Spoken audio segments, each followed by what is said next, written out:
I was talking, planning that stuff out. Nah. Yo, what's good, everybody? Tune in.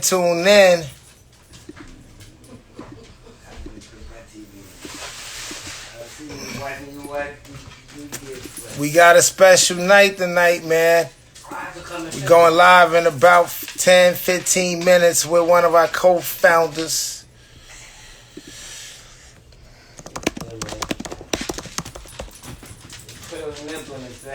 I always do it at night. Because you got alcohol, right? No, I get Hand sanitizer. hand sanitizer. That's why I brought the alcohol pad to put under the morning.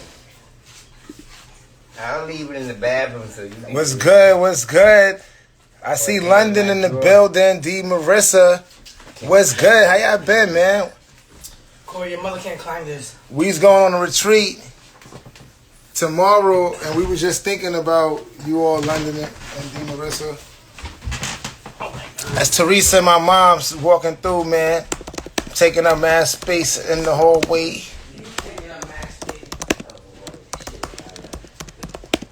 No, that's why I said I'm taking up space in the hallway. We are doing an event. What y'all doing? Where y'all doing the event at?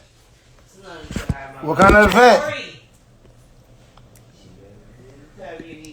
That's Teresa in the background making that. What up, Yamil? You already know. Unite Mills in the building. Yamil, Mother Green said, what's up, man? She's like, yo, is that Yamil that we seen in front of the center that time? But y'all gave him a coat till Christmas came. Yeah, man, you wilding. Yamil, how you doing, man? What's good, man? What's popping in Boston? What's popping? We got Arocks coming through, man. We gonna let some music play, man. We got 3 songs to get us going. We gonna start with Hopelessness, man. Let's stay here with us. Share the live. Make sure everybody tune in tonight.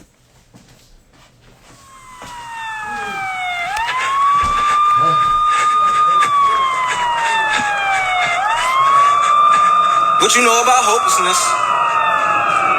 What you know about hopelessness? Watch your back, cause everywhere you turn is hopelessness. Turning everything beautiful into some hopelessness. Our all lives we've been running from hopelessness. Yeah. What you know about hopelessness? Watch your back, cause everywhere you turn is hopelessness. Turning everything beautiful into some hopelessness. Our all lives we've been running from hopelessness. Yeah. I'm running from hopelessness.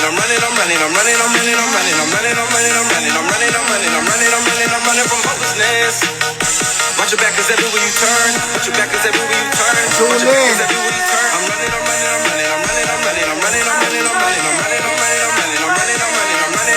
running from hopelessness. Watch your back, cause everywhere you turn. Watch your back, cause everywhere you turn. Watch your back, cause everywhere you turn. Hopscotching with hope since first sermons I wrote. When moms was singing lullabies, roll me some boats. Was definitely off key, but didn't know me no notes. Didn't know me no posts, this motivational quotes. Shit is hard to digest when it's crammed on your throat, folks. Hopelessness rhymes with plenty of jokes, though. Been knocked down once, bounce off of the ropes, though. Life came blow by blow, like he ain't know that this loss just some shit I know. East Oak, put the name on it, cause the town starts to put some claim on it. When there's hot flames on it, don't put no shame on it. When your hope look less like it got a frame on it. We was hopeless, back against the wall, but we was focused. Run up on us, heat is smoking, Lord knows we was holding. I had to go, we had that work out on the road. All of the snow, That's the same shit in the show. We at the top of the list, cops is watching, stop. What's good, folks? Gotta stay low when you hop in the whip. You can dodge this cop. Shout out to the YOC. Shout out to everybody on Sunday night. How you supposed to feel my G? We had to get it. Bring that good energy in the building. And save yourself off. Slip your garment. Smoking that ganja, playing the trenches. No hope is upon us. So tarnished. We hot like a sword. Let's save this off. I'm running. Waiting for Arocks to go live, man. We be on in a minute, man. We got somebody going live. What's good? Who that? We got Arocks coming on live in a minute. Stay with us, share the live. Shout out to our ancestors. Watch your back cause everywhere you turn. Watch your back cause everywhere you turn. Been there, done that. We ain't going back to being in prison again. Through reflections, the resistance is the only way that I'm killing them. Turned up in guerrilla troops, but you see us wearing healing suits. We ain't really in the interviews, but the whole squad is defending you. All our families been colonized, all our families been traumatized. Inherit the feeling, the blood spilling, getting a whip on my back like 1,000 times. Back to the basics, I'm like Morpheus when I'm fighting the Matrix. Can't eat, can't sleep, but I had to be patient. Enslaved on some ape shit. My family had to take risks, bloodline of courageous. You can't replace this, hopelessness is contagious. Killing you might make sense, no longer I've been racing. You know I can't fake this, I've been running from hopelessness. Sometimes I don't say shit, so I'm back to the basics. I got the answers, you got the questions. We got a plan, passing down lessons. And it's beyond paying a bond or laying a sentence. It's the difference between truth and confession. Nothing less than putting my best in. Where my best in means putting less in. I'm thinking about how I'm investing in ways we can build, break bread without spending. I'm thinking about how I'm projecting bad times, traumatizing, I'm reflecting. I'm thinking about all our connections, we so close but still be pretending. I'm thinking about all our sessions, digging so deep, we don't need defending. I know you've been stressing, need you my presence. I'll be forgetting how to set the truth free, set the fruit tree. Now we on our knees, we ain't taking free. I'm running, I'm running, I'm running, I'm running, I'm running, I'm running, I'm running, I'm running, I'm running, I'm running, I'm running, I'm running, I'm running, I'm running, I'm running, I'm running from hopelessness. Watch your back cause everywhere you turn. Watch your back cause everywhere you turn. Watch your back cause everywhere you turn. I'm running, I'm running, I'm running, I'm running, I'm running, I'm running, I'm running, I'm running, I'm running, I'm running, I'm running, I'm running, I'm running, I'm running, I'm running, I'm running from hopelessness. Watch your back cause everywhere you turn. Watch your back cause everywhere you turn. Watch your back cause everywhere you turn. Yeah, I came in the door, I said it before. This structural violent shit is pissing me off. These stamps, these labels, I'm stripping them off. I'm taking it back, yeah. What's mine, it was yours. Pushing right through, man. I'm taking it down. Arocks coming man, through. What you built up, man, we breaking it down. What's good? And these lies, man, we pissed right now. Yeah, eyes wide open, yeah, we see you clown. I see you becoming justice to human. Shout out to the families. Shout out to all y'all family members. Share the live. I'm living, I'm focused, I'm open. Shout out to Running from Hopelessness, baby. Never be broken. Never. You mad, you sad, you sad. I'm Michael Jack, I'm bad. You fight, you talk, you laugh. I'm doing what 80, you crash.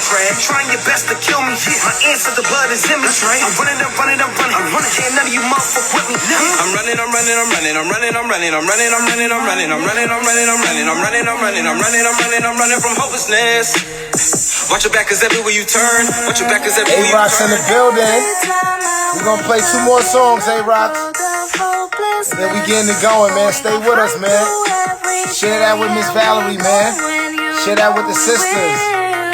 Make sure everybody tuned in, man. No question, share that. We had D. Marissa in London on the building earlier, man. We're gonna put that Issues song on next, man. Rock with us. We doing good, we doing good. We gonna be here for about an hour or 2, man. Stay with us. It's that song called Issues. Yo, Bruce, what's good? Shout out to Bruce, my big bro, big mentor, big lot of love right there, big bro Bruce. Stay with us, Bruce. Share that. Make sure everybody tune in to that, Bruce.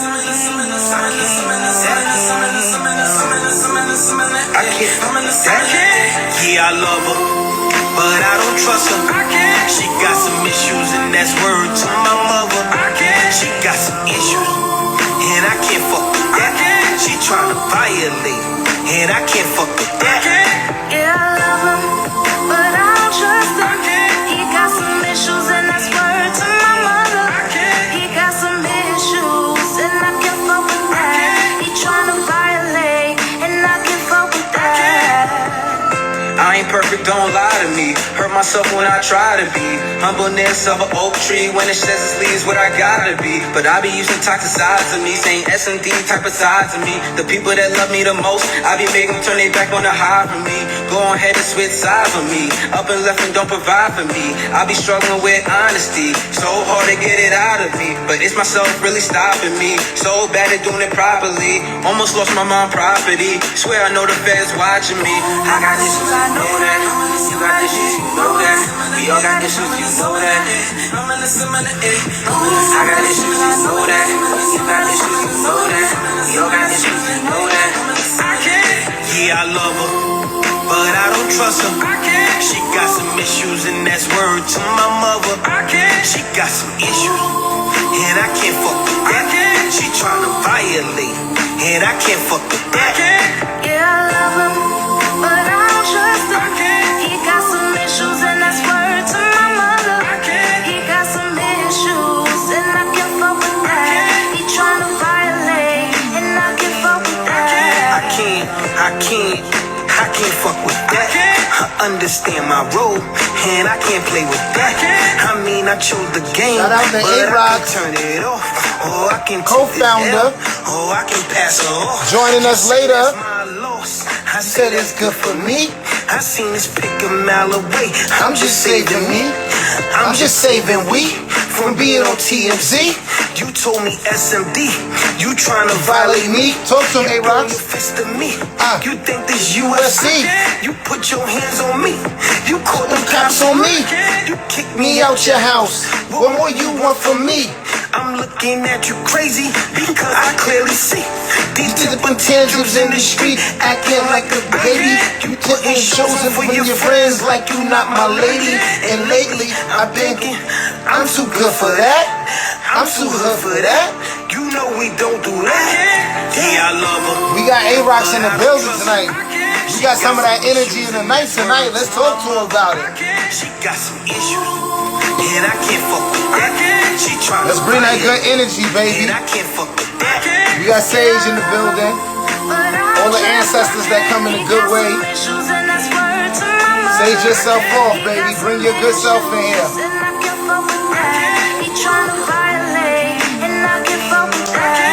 Yeah, I love him. D. Marissa. Can't fuck with that. Lonely nights, always crying like fight a wax, slip through the cracks, money hex, trip trick straight to his fist, hit the back, bloodshed, and he crawling back. Mama said a real man would never raise his hands.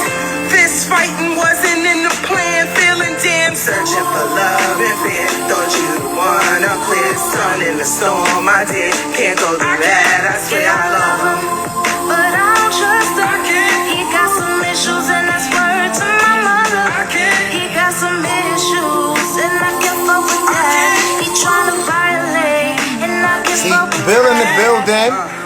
We could have Grace in the building. Calling and I had them bins. Gas in the building. Making noise like a Miss Take a flight. Papa let's catch the Papa team. Smurf in It's the real love, building. but I'm not your man. Real Shout love, out but to I'm you. not your Shout out man. to It's you all. real love. Pay the full, but my table full. No queen, still playing chess. Play the hood, try to make it good. Life is our greatest test. Got issues and you know that, but I'm official and you know that. Old pictures, yeah, the throwbacks, but we can't go back and you know that. Yeah, I love her, but I don't trust her. She got some issues and that's word to my mother. She got some issues. Al Toro in the building. Share that live, everybody. We one more song from going off. Yeah, I love him, but I don't trust him. He got some issues, and I can't fuck with that. Yo, Pat out of the bridge was good. We can't lock you in right now. Pat out of the bridge was good though. Was good. Was good. Share that live, man. We about to log in with Arocks. We one more song away. Last song, man. We going to the report back, everybody. We going to the report back. Mr. Africa, Mike was good, baby. Shout out to Mike Africa. Shout out to the movement. Shout out to our brothers and sisters and our family in Philly. The movement in the building. Intergenerational love. Stay with us, man. Share this live. This a report back. This a report back. Giving you all facts, but a cold smack going off wax. This a report back. This a report back. Giving you all facts, but a cold smack going off wax. Moments like this, reason why I stay in the movement. You know it's hard to go forward, gotta keep it moving. That inner strength that's passed down, you know how we use it. Talk to the whole collective so you know the crew lit. They done build with they family so they could tune in. Heard we serving ice cream, you could get the scoop, man. We be whipping up, healing while we making music. Saving fuses, facing Uzis, talking to the shooters. Said they could change their lives before they split medullas. Album got her from Aruga, born dodging troopers. But this street shit, man, you cannot maneuver. And what is worse, losing your life or losing the future? And you are both, so the world and I would need you. From the blocks to the institutions, feeling see-through. Cause the real can't be you, that shit is lethal. Don't let them see you bleed, boo. Shine like a star, they'll climb mountains just to reach you. Would've thought you was bilingual, cause your second language is speak to. Report back. What's up, Ayula? Get that album. Get this album. Share this album. Just to get his ball back. Can't stop that. You don't want to know where his pop's at. It's the report back. Giving you all facts, but a cold smack going off wax. It's the report back. We here, man, on all social media platforms. The Youth Organizing Collective, the Report Back album. Get that. Share that. This a report back. This a report back. Giving you all facts, but a cold smack going off wax. How could it stay quiet? We pull up causing a riot. We got that work and they buy it. If you wanna say, but then pull up and try it. Money calling, I just had to go get it. I was broke, so I made a decision. Fam need me, so I can't go to prison. In these streets, I'm a man on a mission. You do not want these problems. 38, we gon' pull up and solve them. Turn your man to a target. For the chicken, he gon' be on the market. You know how this goes. Hopelessness all around it shows. Swap my heart so cold. It's only right that the chain on froze. This the report back, spin all facts. Hit a ball with a caught at. You slipped up, I saw that. Nobody move, I need all that. I done came too far for me to fall back. Came too far for me to fall back. Better fall back, better fall back. This a report back. This a report back. Giving you all facts, but a cold smack going off wax. This the report back. This a report back. Yeah, giving you all facts. Giving you all facts. We took surveys, 80 circles with young people, talking about healing, talking about systems of oppression, talking about our homes, our relationships. That's all facts. It's all facts. Create space to make space so you can have space. So you can use the space to make the case to have the space. This the time to share. This is the time to build. This the real to recognize that real is real. I was a part of the drill, moving pieces apart of the field. Talk to him, Rocks. It's harder to chill. When war it's on, it's harder to feel. No public We going live in a couple of seconds. Politics is politics. We got Arocks with us. Anyway, let's get back to the fact. Report is here. It's back to the stats. When the pressure is on, reports conclude you back to the trap. Bright and silent keep filling up. Gas prices keep going up. School system keep switching up. Mass shooting keep popping up. Why do you look for police to arm, protect, control the street? When they train for we black, we deadly, we holding the heat. Shoot to kill, don't give them no chance to choke them out. Don't let them breathe. Just in YOC report, innocent youth don't trust police. Police came with ACS. Police locked they father up. Police beat down Rodney King. Police help kill them. Police sick them dogging up. Police work with the DAT. Police post on the block all day. Police post on Facebook. This report back. This report back. We got Arocks, one of the co-founders of H.O.L.A, coming through. Special guest. A youth organizing collective. One of the co-founders of the Healing Justice movement, that H.O.L.A thread of it. What's up, sister? We with you. Thanks for all the love. Arocks, tune in with us, man. We ready, man. Tune in. Where you at, Arocks, man? Let's get you in. Let's get you in. Oh, we ready? Oh, I'm getting better at this too. My live game is getting better. My live game is getting better. What's good? What's good? Let's go. I made it to one of these, me. Nah. What up? What up? What up? What up? What up? What up, man? We got some people. We got some people in the building, man. We see you. We see you in the break. We got the crazy It's like I just want to let people know I'm one of the co-founders and of H.O.L.A and a Healing Justice organizer with H.O.L.A. We got a special guest, one of my bros, one of my big mentors, one of the people that's a co-founder with me with H.O.L.A and a co-founder with all of us in H.O.L.A's thread of the Healing Justice movement. We've been working on this documentary that we did, 3 years ago, and it just released this summer on YouTube. And we've been doing these live conversations, focusing on this documentary to really create a space for our community to voice more of their story, to tie more of our analysis to the documentary, and just to have conversations about life. You want to say anything about the documentary, about what it is, give people a little spirit of that? Yeah, man. Peace, man. First and foremost, thank you everybody for joining, and that's been looking at us for the following weeks. Just with us building and stuff like that. So many different great people came before me, so I'm just hoping to add on to that. You gave me good, Cory? Yeah, you good, man. Much love from Oakland. Shout out Oakland. Yeah, man. Shout out Oakland. Shout out the West. Shout out the East. Shout out the North and the South, man. We here. We in the building. Holla, man. But yeah, the documentary is about healing, man. It's about talking our truths. It's about building, and showing the work that we did, and how we came to heal, man, and how we came and we showed up and we healed with so many other people, man. How we brought that around, not only just in New York City, but like in various different states and all that. But yeah. Nah, shout out to that, man. Shout out to all of the Youth Organizing Collective, which is a group of young people who started off with us from 19 to about 27 years old. Some was formerly incarcerated, some was undocumented, some was queer. Some came from class, some came from the struggle. So just shout out to Mash, Alex, Rajna, Lauren, Victor, Phil, Tyleek, Shaq, Kieran, Butter Lab, the whole squad, man. KJ, Chino, and definitely the co-founders, Marlon, Butter Lab, Bill, Shaq.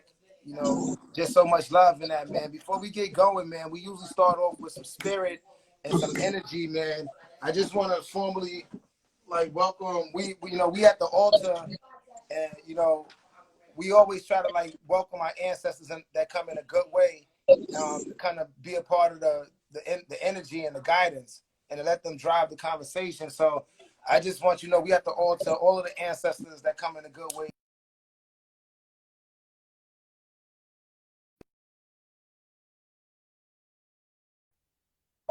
Calling. We got Sage with us to make sure we bring all of our best energy, and we have some medicine to guide us in bringing our best energy.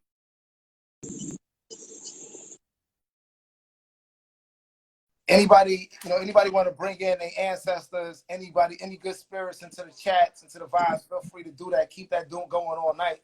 We're gonna pass the Arocks to get us going with some bars. Yeah, I wanted to switch it up. I'm definitely about to spit some bars and all that, but y'all just heard one of the songs called The Report Back. I want to just break down some of the bars in the report back. You know what I'm saying? Usually, us artists, when we doing our music, or when we hitting the drums, or when we drawing, it's always something behind that, something in our minds that create those things and everything, and how the beauty of it comes out of it and all that. But yeah, I want to just do this little breakdown and all that, man. Go ahead, break some bars down. Dipset was popping, my bro. Was good, homie.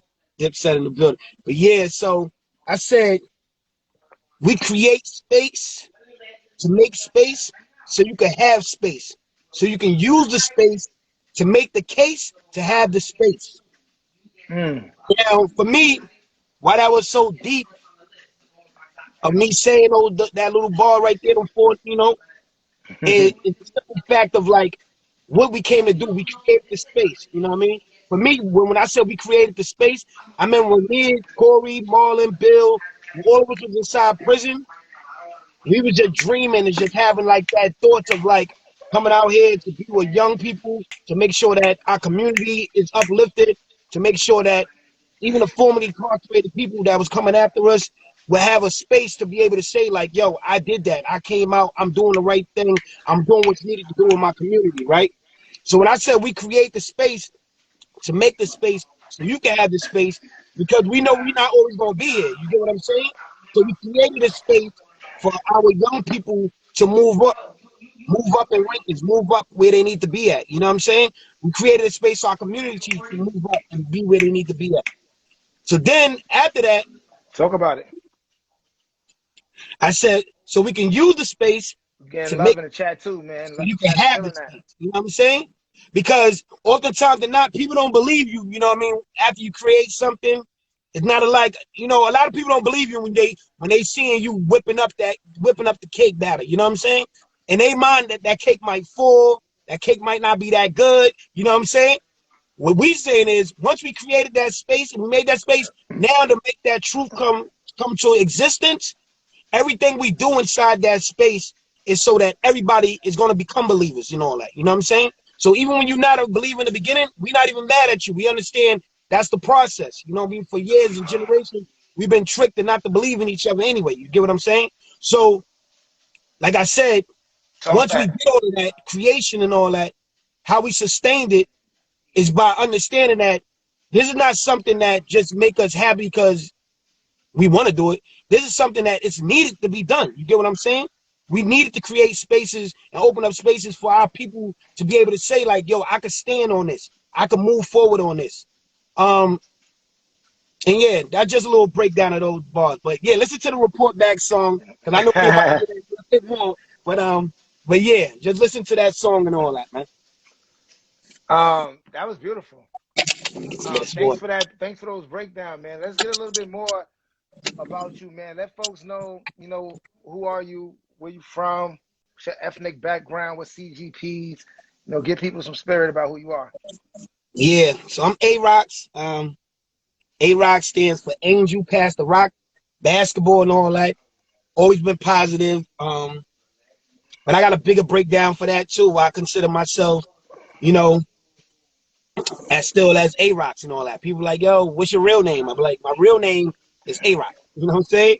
And that's mad deep for me because most of our names, like my full name is Thomas Angel Porter and all that. I'm named after my father, which is dope. Shout out my father and all that. Shout out to Papa Love. So yeah, and I'm like the third or the fourth, you know what I'm saying? But me and my pops really like got the same name. My grandfather just got Thomas Porter and all that.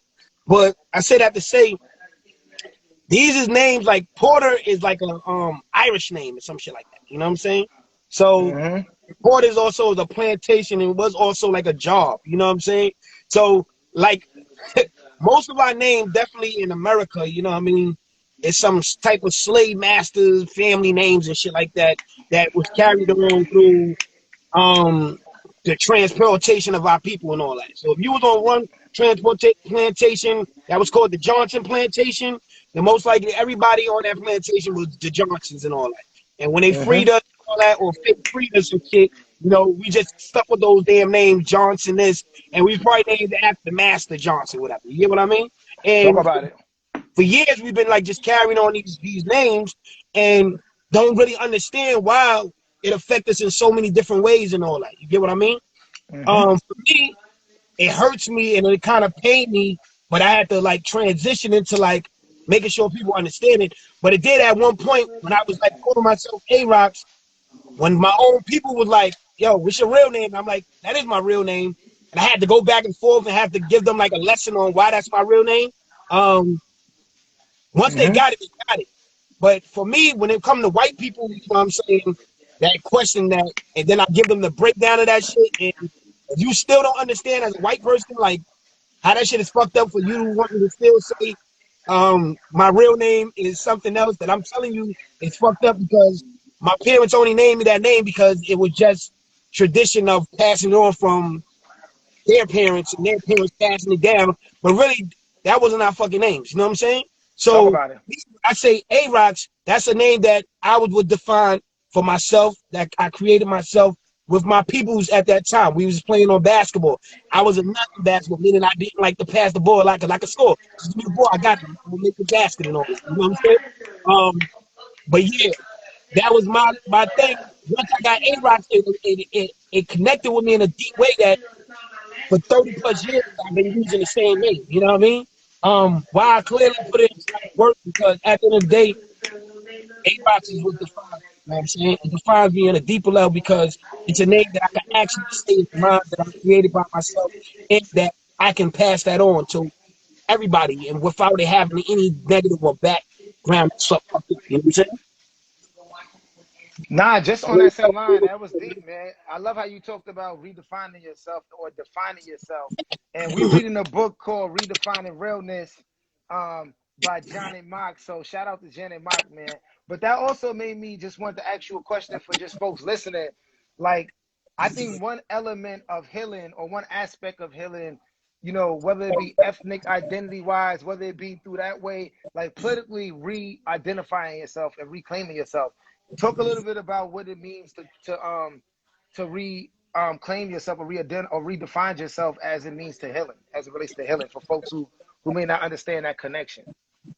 Yo, you know how that's so much deep in a critical way that what I mean why I say is deep in a critical way because even at just being black, at one point, like you didn't want to be black. Like, you know what I'm saying? Some people had some crisis with their own self and their families, like they wanted to pull themselves so far away from just being black. Like, you know what I'm saying? Why? Because black came with a certain text. Black meant a certain thing. You know what I'm saying? Black meant, yeah. It's so much craziness that come. So think about it. I was just building with my peoples and I was just saying, like, I didn't really see, like, my family is mad strong black men. You know what I'm saying? Mad strong black men, right? Mad Shout out strong to black the family. men. You know what Shout I'm out to saying? Shout strong out to my black men. family, the Gant and Porter family and all that in the building, right? Anytime because I'm gonna throw them to my brother's family and stuff. You know what I mean? Shout But out to that's the all I family. know how that is. But yeah, what I mean by that is, yeah, my family, I seen strong black men and all that. But what I really want to get into is saying, like, what was deep for me is when I saw like the Israelites or the Nation of Islam or the God bodies. Like these dudes was like people that was like talking down or standing up for themselves in a way that I didn't really see that from the regular black men. You know what I'm saying? And they was talking about black love, mad black love, like loving yourself as a black person. And a lot of time I heard our people, you know, be call them crazy or say they like these people was bugged out, you know, this, that, and the third because they was walking to like Christianity and all that. But really, these dudes was like setting that when you call about redefining, they the ones that created that redefine, like Malcolm X and them, and like the Nation of Islam, like and the guards, like changing their last name to X. You know what I'm saying? Like putting that X on the last name and all that, just to like to tell people like that last name is not mine. You know what I'm saying? So just a little bit more and about redefining yourself and all that. What I meant earlier when I said connected to blacks and like how we as black people have to constantly, you know what I mean, at one point being ashamed of just being black, being ashamed of being connected to Africa, being ashamed of just mad shit that surrounding ourselves around black and all that. It wasn't until we started to really realize like we gotta love ourselves more. We gotta heal within, you know what I'm saying? We gotta heal for our past and all that. We was told for years that we rebelled, we was like just slaves and like we didn't do nothing. And then it's like when we get older, we finding out like it was so many rebellions. You get what I'm saying? Like Talk about in it. school, they should have been teaching us about Nat Turner and all that. You know what I'm saying? Talk about Why? it. Because that's something in revolution. Like, you know what I mean? Somebody that actually stood up, somebody that actually fought back, somebody that actually went out and like committed genocide the same way that y'all committed genocide. We've been taught eye for an eye, but oftentimes not when it came to black people in our history, it makes it seem like we never was fighters. You know what I'm saying? We didn't learn about, you know, the Toussaint and you know what I'm saying, in Haiti in a rebellion. We had to learn Talk that about on the it. side. You know what I mean? We had to get that on the side history and all that. When that should have been history, like, yo, y'all was dead powerful people. We at one point I remember in school, like teachers trying to say that Egypt wasn't in Africa, like because they felt we Talk about wasn't it. great. You know what I'm saying? Like, so like a lot of our history just been like so Yes, sir. took in, Talk about it. like, you know what I mean? Like just made it seem like we wasn't strong. We wasn't dope people. You know what I'm saying? Y'all gonna even say dope a lot. That's like my favorite word. You know what I mean? As endearment and as like just strength and stuff like that. But yeah, man, Mel was good, man. Hey, Mel was one of our bros, one of the bros. Was good. He was good with it. Nah, we getting a lot Yeah, of love in the chat, man. We got some Black is Beautiful, King. Shout out Black Power. We got, back, we got, shit ain't just start, now. facts.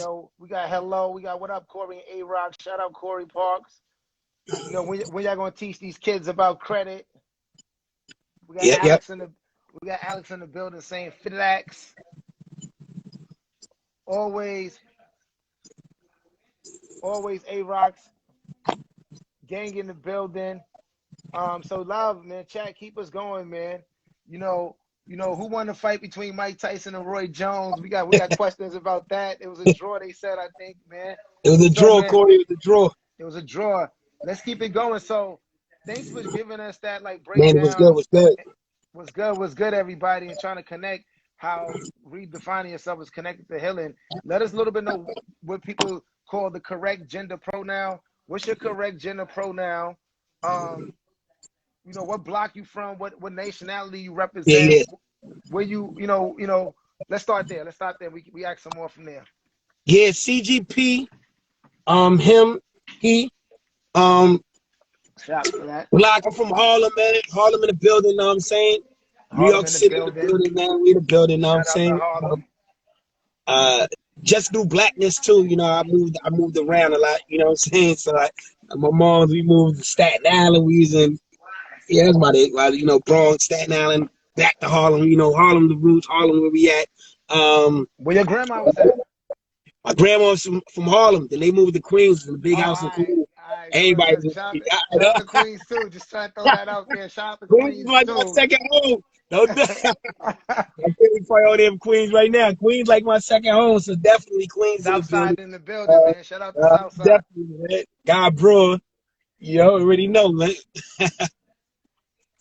What you fight for, and what does healing mean to you? Yeah, man. What I fight for my people. I fight for love, black love. I fight for just us wanting to be doper. You know what I'm saying? Just continue to be dope and all that. I fight for the young people that's in street organizations and all that. I fight for the oldies, one that's trying to hold it down and like pave the way to show a better way inside of it as well. I fight for the love, man. I fight for the care. What was the last question? What does healing mean to you? And what healing mean to me, man, is sacrifice. You know what I'm saying? Sacrificing the understanding that it's just not about you. It's just not about your family and all that. It's about everybody. You know what I'm saying? It's about everybody, like getting to it, All right, man. That's good, man. I think we ready, man. We're going to jump into some reflections on some of the documentary, and we're going to play some clips. Some clips definitely. Oh, before we get into that, let me slow down. I'm moving too fast. Let the folks know you kind of made it, but so let me give you that question before we go into the clips. Oh, sorry. How give folks some insights about what it is, what it felt like, what it was like creating this documentary, putting this together, but you also did the circle. So anywhere you want to go, and then I'll probably ask another question, but let people know a little bit about, what was some of the process and some of the spirit with this. Yeah, the process was the work, man. Process was asking ourselves a question like, is this needed? It's constant building, like how we want to do it. It was constant building, like, let's go for it. It was constant building, like, damn, not everybody's here. You know what I'm saying? It was constant, like, we still got mad other stuff we doing. Yo, Meech, we need to hook up with Ash Cash, definitely, Meech. He could talk about credit way better than us. You know what I'm saying? Shout out to my bro Ash Cash. That's Meech right. That's Meech right there. Yeah, that's Meech. He's saying like when we gonna teach the kids about credit and all that. He like, you know yo, what I'm I saying? keep saying that question, like, yo, without that credit, you. Yeah. That's yo, real Meech, and all what's that. good? What's good? That's real. We talking about healing, Meech. We talking about the documentary. But I get it too. You know what I'm saying? That's definitely something we should be teaching our family. and definitely our young people and all that. You know what I'm saying? Um, that's why this work is needed. That's why this work is needed, and for all of us to connect all of our Jews together. You get what I'm saying? And bring all of our energy together. Um, but yeah, Cory, going back to the question, What does healing mean yeah, to you? yeah, it was a process. The process was dope though. It was mad love. In the middle of this, we was doing mad circles with mad communities, and we wanted to bring that truth to it. You know what I'm saying? Like this wasn't just work we just set down for 3 years and change, but even more than that. Like I said earlier, when I was in prison with y'all, and we was thinking we was building H.O.L.A inside prison, and I was talking about like how we gonna get out there and we gonna work with these young people and stuff like that. That vision alone, like to be able to continue sustain it, um, um, and to get out there and really do this work. Like a lot of people didn't believe in us inside prison. You get what I'm saying? A lot of people did believe in us. A lot of people was like, "All right, I see y'all doing your thing." But we couldn't be like the rest of the population, or we couldn't be like the people that be inside prison saying they gonna come out and do one thing, and then when they get in the streets, when times get hard, they fall back, and then they don't do what they said they gonna come out and do. So that's what the thing that we had with each other, that we was living on a legacy. We was building off our ancestors, and we was saying like, we're gonna come out here, we're gonna do this, and that's exactly what we did. You get what I mean? So like the documentary is sharing that truth. It's talking about them healing moments. It's going in deep. It's talking about family. It's talking about love. It's talking about the care. It's talking about everything that we could possibly went through, and we still going through. You get what I'm saying? And it's like maybe like 2 years worth of work. You know what I'm saying? After it was done, you know, we had the rough drafts. We had to like go back and say, nah, we need to put this clip in. Nah, you left out this, you left out that.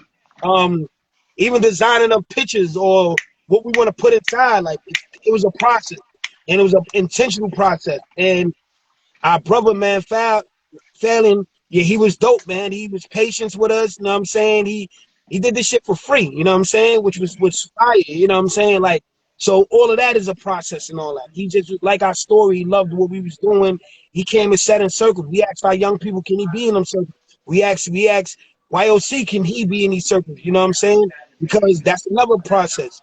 In these circles, people want to get inside, but sometimes everybody, if your intention, if your heart ain't pure, like maybe this is not for you, because we don't need you to take our shit and go somewhere else and do something else with it. So he wanted to make sure that the story that was created in the documentary came out the way it came out and all that. So yeah. Nah, shout out to Keyron, man. Shout out to the family. Shout out to that, man. Word. Shout out to my hood, man. I see people from the hood, man. I went to 127 Bomb Building, Queens in the building, man. No, but that's really important, man. The legacy, when we talk about where we come from and who taught us, you know, and like what blocks we learned from, and what friends we had, and how that translated into like as we move to high school, as we move to college, as we move to prison, as we move to organizing around the world. So let's get into some clips, man, and keep some of this energy going. First clip we're gonna play. Let's see what's up in the chat too, man. What else? Where can I see it? Can somebody put Keyron in the building, man? Put the documentary in the chat for somebody. Somebody asking what can they see in it. Go on YouTube. You can see it on YouTube. Type in "We Came to H.O.L.L." Teach about TV, brainwashing people.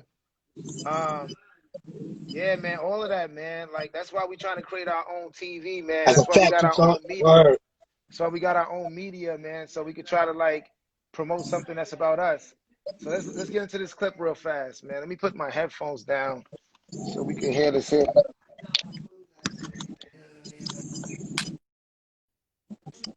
All right, let's go.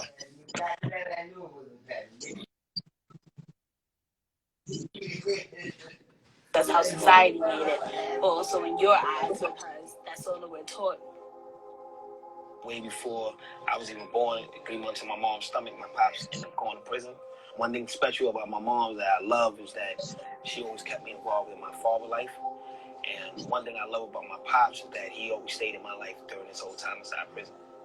I knew my pops, you know, like I love my pops, I loved him, and we used to always have these dreams of him coming home and us playing basketball against each other. He was big in basketball. Let's talk about that a little bit, man. Yeah. The documentary had a lot of scenes about parents with incarcerated children with incarcerated parents. Talk a little bit about that, but also talk a little bit about what you were sharing about your father too. Yeah, man. As mentioned, man, yeah, just growing up with a father inside prison, man. Like, you know, I had to deal with that. I had to like live with that, you know, for 32 years and shit. You know what I mean? The dreams of him coming home and all that. The 13 boards he went to that he didn't make, you know what I'm saying? Like, he actually made it on his 13th board and shit, you know what I'm saying? Yeah, it was just deep, you know what I'm saying? Me and Cory was kind of building like, and he was asking, he like, yo, Rocks, I never like, he was saying I'm kind of unique when it comes to like having a father in prison, you know what I'm saying? Because oftentimes they're not, and I definitely met a lot of brothers. Most of us that didn't have our fathers in our life and all that shit be feeling some type of way about their father. You get what I'm saying? And I never had like no like foul or miss kind of way of feeling about my pops. And I always go back and throw it on my mom to say like my mother was just dope in that way, man. Like growing up, like she ain't say no bad shit about my pops. You know what I mean? It wasn't until like I got in my teenage years of like understanding a little bit more, and there'd be some action that I'm doing, and she'd be like, "You just like your pop, man." Like, you know what I'm saying? But I always heard that from people outside, which was crazy and all that. So yeah, like just growing up with my pops, I really ain't had that many like sad moments. You know what I mean? And I guess because the cuddling and like the understanding of like the energy my mom brought to the table and all that. But then I was well rounded and connected to my family on his side. You get what I'm saying? And I think that what made it much more doper too, because my family, my moms didn't separate me from my father's side of the family and all that. And I say that to like all of our peoples and all that. Sometimes, you know, the man or the woman like is doing y'all in the relationship, y'all don't really work out. It's quick to always like put the kids in between that and like have the kids making decisions whether they should fuck with the moms or fuck with the pops and all that. And that's mad unhealthy and all that. You know what I'm saying? I know a prime example with my own personal self, even when it's dealing with me, my son, and my child mother and all that. You get what I mean? But time heals everything. That's one of our songs too on the album. The Report Back album. Time heals everything. But yeah, time heals everything. But I say I'm gonna go back to just me and my pops.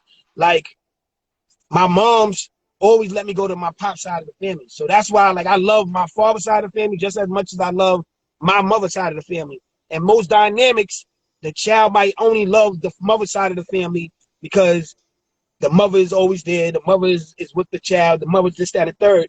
And a lot of times, whatever that situation when it comes to the pops, it's always where it could be the mother keeping the child away from the father or the father family, or the father could just be just foul too and just staying away from his side of the family, from his child.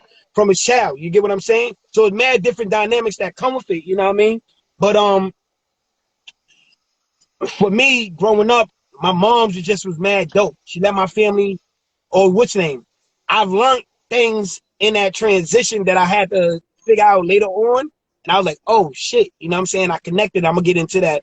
But what I'm saying about like my mom being mad dope, she just always praised my pops, you know what I mean? Even he was doing foul shit to her too, she said, you know what I'm saying? Like the cheating, like mad shit, you know what I'm saying? But he was a good person to her before he got locked up and all that. You know what I'm saying? He was a good man. He grew up with my uncles and all that too. And everybody loved him, just like still now. Everybody loved my pops, just like everybody loved me. You know what I mean? But yeah, so I remember having a sad moment. It was one time, and it was like a father-son basketball tournament. You know what I'm saying? And that was like one of my deepest sad moments. Like I said, I had strong men in my family and all that. So my uncles took up the lack of where my father wasn't there. You know what I'm saying? So my uncles took me to basketball, put me in tournaments and shit like that. And then I started making my own way and all that. But yeah, it was a father and son tournament. I remember, shout out to my cousin Ricky and my uncle Ricky and all that. It was a father and son tournament, and I remember like my uncle Ricky is playing with his son, Lil Ricky, and I remember I'm playing with my sister father, my sister Janaea, shout out Janaea. I'm playing with her father and all that. And me and him, he was younger, a younger dude. Me and him was cooking, you know what I'm saying? We was actually at Riverbank State Park, and we was cooking in the father-son tournament. I felt we was about to end up battling my uncle and then my cousin and all that. But I remember, like, this shit was, like, fucked up and it was sad. And, yeah, I just remember, like, we edging up in the tournament. We knocking out mad father and son teams and all that. It was a 2-day tournament. So the first day, we had, like, 4 games. We knocked them out, boom, boom, boom. And then my cousin and my uncle, they still in the tournament. And then I'm still in the tournament. And then the next day when we come, I'm waiting for my sister father to come. He ain't make it, you know what I'm saying? And yeah, I was just like, yo, where this dude at? Like, you know what I'm saying? And it was my turn to go. And they like, yo, where your father at? So I'm like, I don't know where this dude is at, you know, like, and they say, yo, which was dope. They gave me a break. I was like, all right, listen, you gonna play the next game. Make sure you get a call, like, you know what I mean? Call it, this, that, and third. And at the time, it was beepers then, so it wasn't even like I could just get on the phone or cell phone and call. You know what I'm saying? So they're like, yo, make a call, like, try to figure it out. Y'all up next. My cousin and my uncle go, and they end up, I don't want to say it's a blessing, but they end up losing. You get what I'm saying? They end up losing. So then, when it was time for me to go, I'm thinking this dude, he's going to be there. He still ain't get there and all that shit. So then my uncle ended up playing with me in the tournament and all that. You know what I'm saying? But we ended up losing too, you know what I'm saying? But, and I don't know if we lost because, like, I don't know if my uncle was still tired from the last game or it was just probably my energy was off and all that, you know what I mean? Because he supposed to have been there, you know what I'm saying? But that was like that one time that I really felt that, damn, like, man, where my pops at? You get what I'm saying? Like, and me and my pops used to talk about basketball all the time, you know what I'm saying? And yeah, that was like one of my deepest moments when it came to the sport I love and the connection with that love and all that. And yeah, man. So, but yeah, I had to deal with that. I had to bounce back from that. But that also put me on like I can't rely. You know what I'm saying? Like probably in that energy too. Like can't really rely on like men and all that shit. You know what I'm saying? And yeah, that, like creating that space in my head. I can rely on my family and my uncles and shit like that. Growing up, just my pops, you know what I mean? He, like when I say he always been there for me, my pops, I say this and that, he taught me how to be indirectly. He didn't know he did it, you know what I'm saying? But because I followed a lot of his ways of following, even though I said I'm never going to jail, I was doing mad shit in the streets that was going to end up causing me to go to the jail, you know what I'm saying? So my pops, he ended up like, yo, he told me, like, don't worry about that, you know what I mean? Like, he's about to come home, and, like, you know, dreams of, like, about to go to the board, kept getting hit. But for me, with him, it was just dope that he would write me, you know what I mean? Send me pictures, send whatever he can, you know what I'm saying? It was dope my family would take me up to see him. At 13, 14, I started to want to be in the streets a little bit more. I'm messing with girls. I'm just doing mad stuff. So what ended up happening was, in my own, at the time, I was blaming it. Like, yeah, I don't want to go to see you in jail because I'm end up going to jail. I'll be having these feelings. I'm going to go to jail. That was like my little an excuse for not taking that long trip. You know what I'm saying? When he was in Attica, that shit, it took like literally a whole Friday to Sunday. Like I literally be coming back home Saturday, like 2 in the morning and all that. And that just killed my whole weekend. Mind you, I'm going to school the whole week. You know what I'm saying? And then like having to come home and like you gonna take my whole Friday, my whole weekend away because I gotta go see my pop.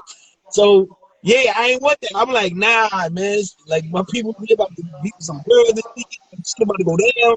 Like, I ain't nah. Like, so I just started making up excuses. So I started believing those excuses. And it wasn't until I ended up in jail where I was like, yo, I was just being selfish. I just tired of taking them trips. I was just like, every time I left the visit, I did feel hurt. I felt like, damn, I'm about to leave my pops. Like when you coming home and all that. But I had a great time on the visits. You know what I'm saying? So, yeah. But yeah, just like my pops, he was just super dope. And we got to play that basketball game, man. After 32 years, there, Cory, Bill was there. We was all out. You know what I mean? We turned it up. Had the whole family out. Whole And all family was there. Whole that. family. What park was that? At Roberto Clemente State Park. Shout We out took to over the that. damn near Bronx the is in the whole building. basketball court. And we had that one-on-one and all that was needed. You know what I'm saying? He was fresh out though. You know what I'm saying? He's fresh out. You know, in jail we bored damn near every day. I'm home like 2 years now, and I just got back from Miami. I'm like, not to make no excuses. We put in that work. You know, we got. You lost that game or something? What happened? You lost? What you trying to set the contact? I let him win, you know what I'm saying? I let him win that, you know what I mean? Let him get that G money was whatever. Yo, I let him get that win and all that, you know what I mean? But we was cooking. We was going back to back. It was tiring. But it was popping, man. Yo, yo, crazy. I was definitely. I don't want to say out of shape, but I was a jet. If I'd have came home like. I would have been playing mad, you know what I'm saying? It just I only played ball in them 2 years, maybe like 4 to 5 times and all that. But yeah, he won fair and square. But he don't want to, you know what I mean? He don't want to tell everybody. But the reality is, after that win, we played 3 more times. I cooked them every time. You get what I'm saying? I cooked them at the next holiday we had. I cooked them over there. I cooked them uptown in the Bronx at his spot. You know what I'm saying? And then I cooked them at another basketball court. So I'm like, yo, I really let you win because we was in front of the family and all that. You was fresh home. You know what I mean? We've been talking about this for 32 years. Like I had to let you win. I couldn't take the W and all that. I think it was on my side, you heard? She's like, hey, you bust his ass, ain't you bust his own ass. But yeah. Now we had a beautiful time, man. A lot of good food, just mad love and all that, man. Nah, shout out to Big Angel, man. Big Angel, big bro, man. We was talking about this with one of the co-founders, Bill, last live about how like the crack epidemic and just like historical systematic oppression in certain moments, how like we may, even though we be hard on our moms, we be having more hope and more love for our moms than we be having for our fathers. And I definitely agree with that, man. Like my father not being around, like I was mad, like, yo, forget him. And I know mad people in prison and just on the block, like we be almost ready like to hurt our father. Like at certain points in our life, like we be having so little love and so little hope and so much hurt, and like, damn, like at least my mom's was here for the struggle. You mad at her for certain things, but you like, at least my mom's was here with the struggle. You ain't even around. And like I feel like you always was like a different gleam of hope, like from prison, just the way you talked about your father. And then when I met your father, and while we was in time in prison, and we used to write your father, write letters to him, and just got to see him then, and just got to see you build with him then, and how y'all stayed in contact while y'all was in prison. All the way up into, the game that y'all played when he first came out, and all the way up to now. So I think, that's really important. Really, really important. I just lost my space, man. But I was gonna play some music. Let's try to play some music. I want to ask you on that same lines, man. Let me see if I can find this right spot on the song. I want to play the second verse of Daddy. And to your point about the basketball game and some of the words from Daddy, I want to kind of like reflect on some of that. Sure. All right, let me see if I can take this off. So everybody, man, let's see if we can go back off the headphones real fast. And everybody, man, we got the chat popping, man. People saying you can't play ball. People are saying you can't play ball. We got saying Arocks is amazing relationship. Arocks has a amazing relationship with his dad, Bill said. it's funny how most males that have absent fathers say, I'm not going to be like my father and turn out just like him. That's word, man. That's like the cycle with a lot of us dudes, man, particularly black dudes and particularly black dudes from the hood, man. We be so mad at our fathers and like we don't be showing up in the best ways. But let's play some of this song and get into the, I don't know where we at.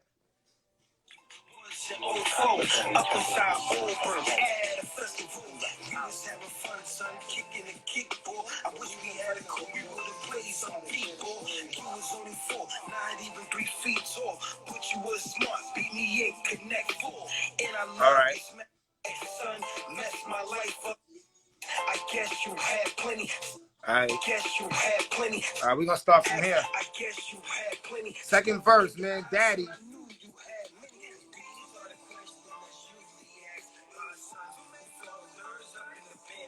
Hey, Rock, you still there?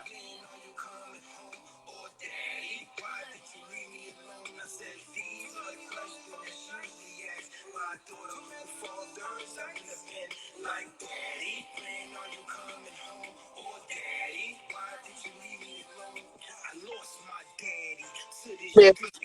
Oh, this is like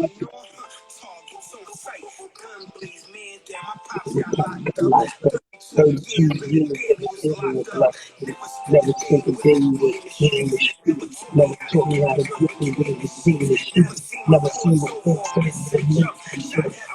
I listen to what it's good to get the work. Not I work. Some nights I wake very working. Some nights I get like early on the birthday. Sibling was 7, I'm the second youngest. My brother used to cheat me because my pops wasn't here. He used to go to school when I was much younger. Brought me and my sisters. He was cheese because the question was asked. We had so many still remember guys. You know, we knew we had plenty.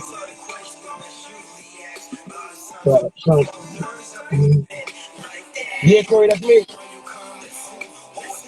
Daddy. Alright, so I want to come back on.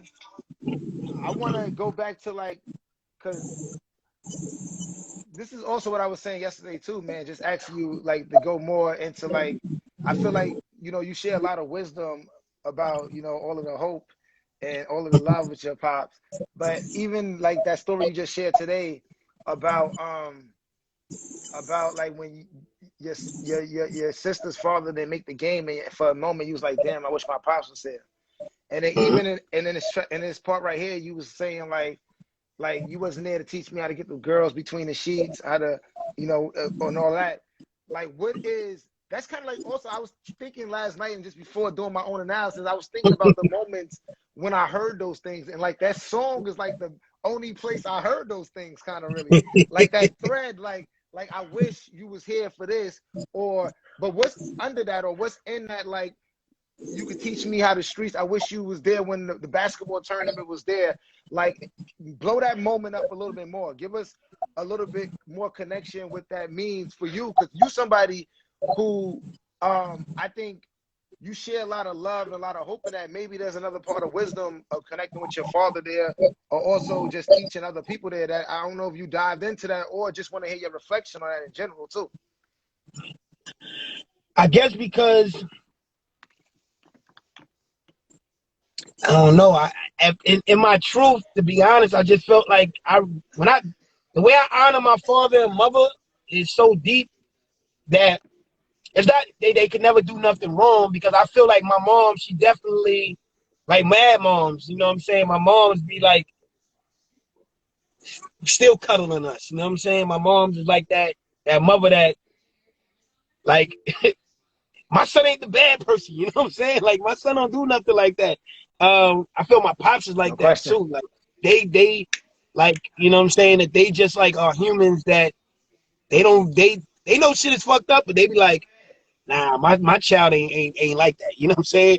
My child ain't you know what I'm saying? So they always on what's it? I feel like my mom's, the way her and my pops, I felt like the way that I was my family, I'm gonna put it like that. I feel like, and I always say this, my family ranged from drug addicts all the way to scholars. You know what I'm saying? If that's a range of like with your family and what's in between all of that, that's the range. You know what I'm saying? And I'm just saying, like, really like high people, and then it's like really like low, if you want to consider that low, like people that really took mad, real strong falls and stuff like that.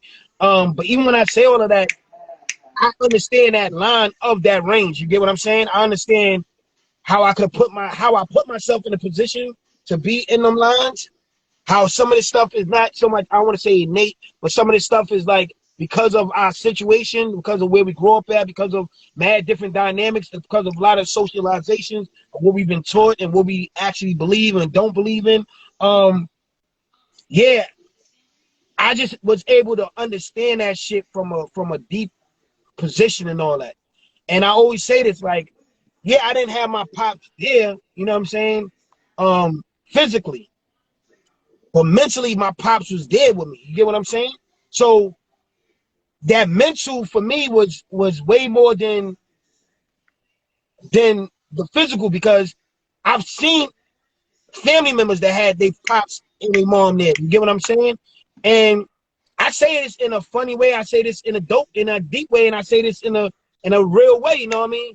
Some of my cousins that had their father and mother there, like, they was mad disrespectful to their moms and their father. You get what I'm saying?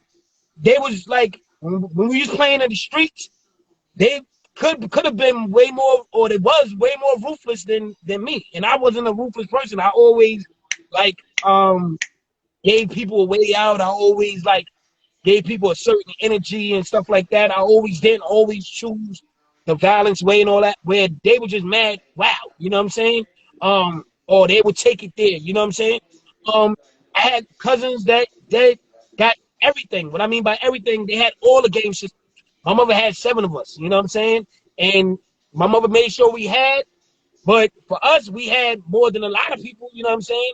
But for us, we didn't have as much as some people, you get what I'm saying? Because they just had a 2-family income coming through the crib and all that. They had just way more, you know what I'm saying? But I did see the dynamics when it came to my cousins and all that, and how they what's name. Like, my family was considered, you know, like, just being real, we was the bad kids. You know what I'm saying? Like, we were the family, like, that get called on, like, yo, we having issues over here in this project. Yo, come to the Bronx. These people over here is fucking with us.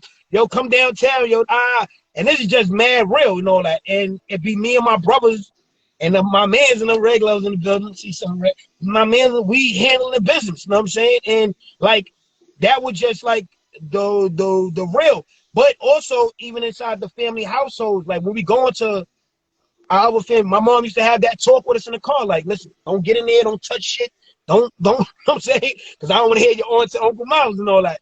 Like, don't be in there fighting, you know what I mean, with your cousins and all that. Because I don't want to hear your aunts and Uncle Miles and shit like that. You know what I mean? Don't be disrespectful to your aunts and uncles. And for the most part, we never was disrespectful to our uncles, because our uncles was hands-on. You get what I'm saying? Those was our for real. Hands-on. They was hands-on. They was coming up in our, you know what I mean? But for their own children, they was really hands-on. So having that, you know what I mean? Not having a man that would have beaten on us. Like, no man ever really beat me and my brothers and sisters. You know what I'm saying? Like, no man ever got that opportunity, because my mom didn't play that. You know what I'm saying?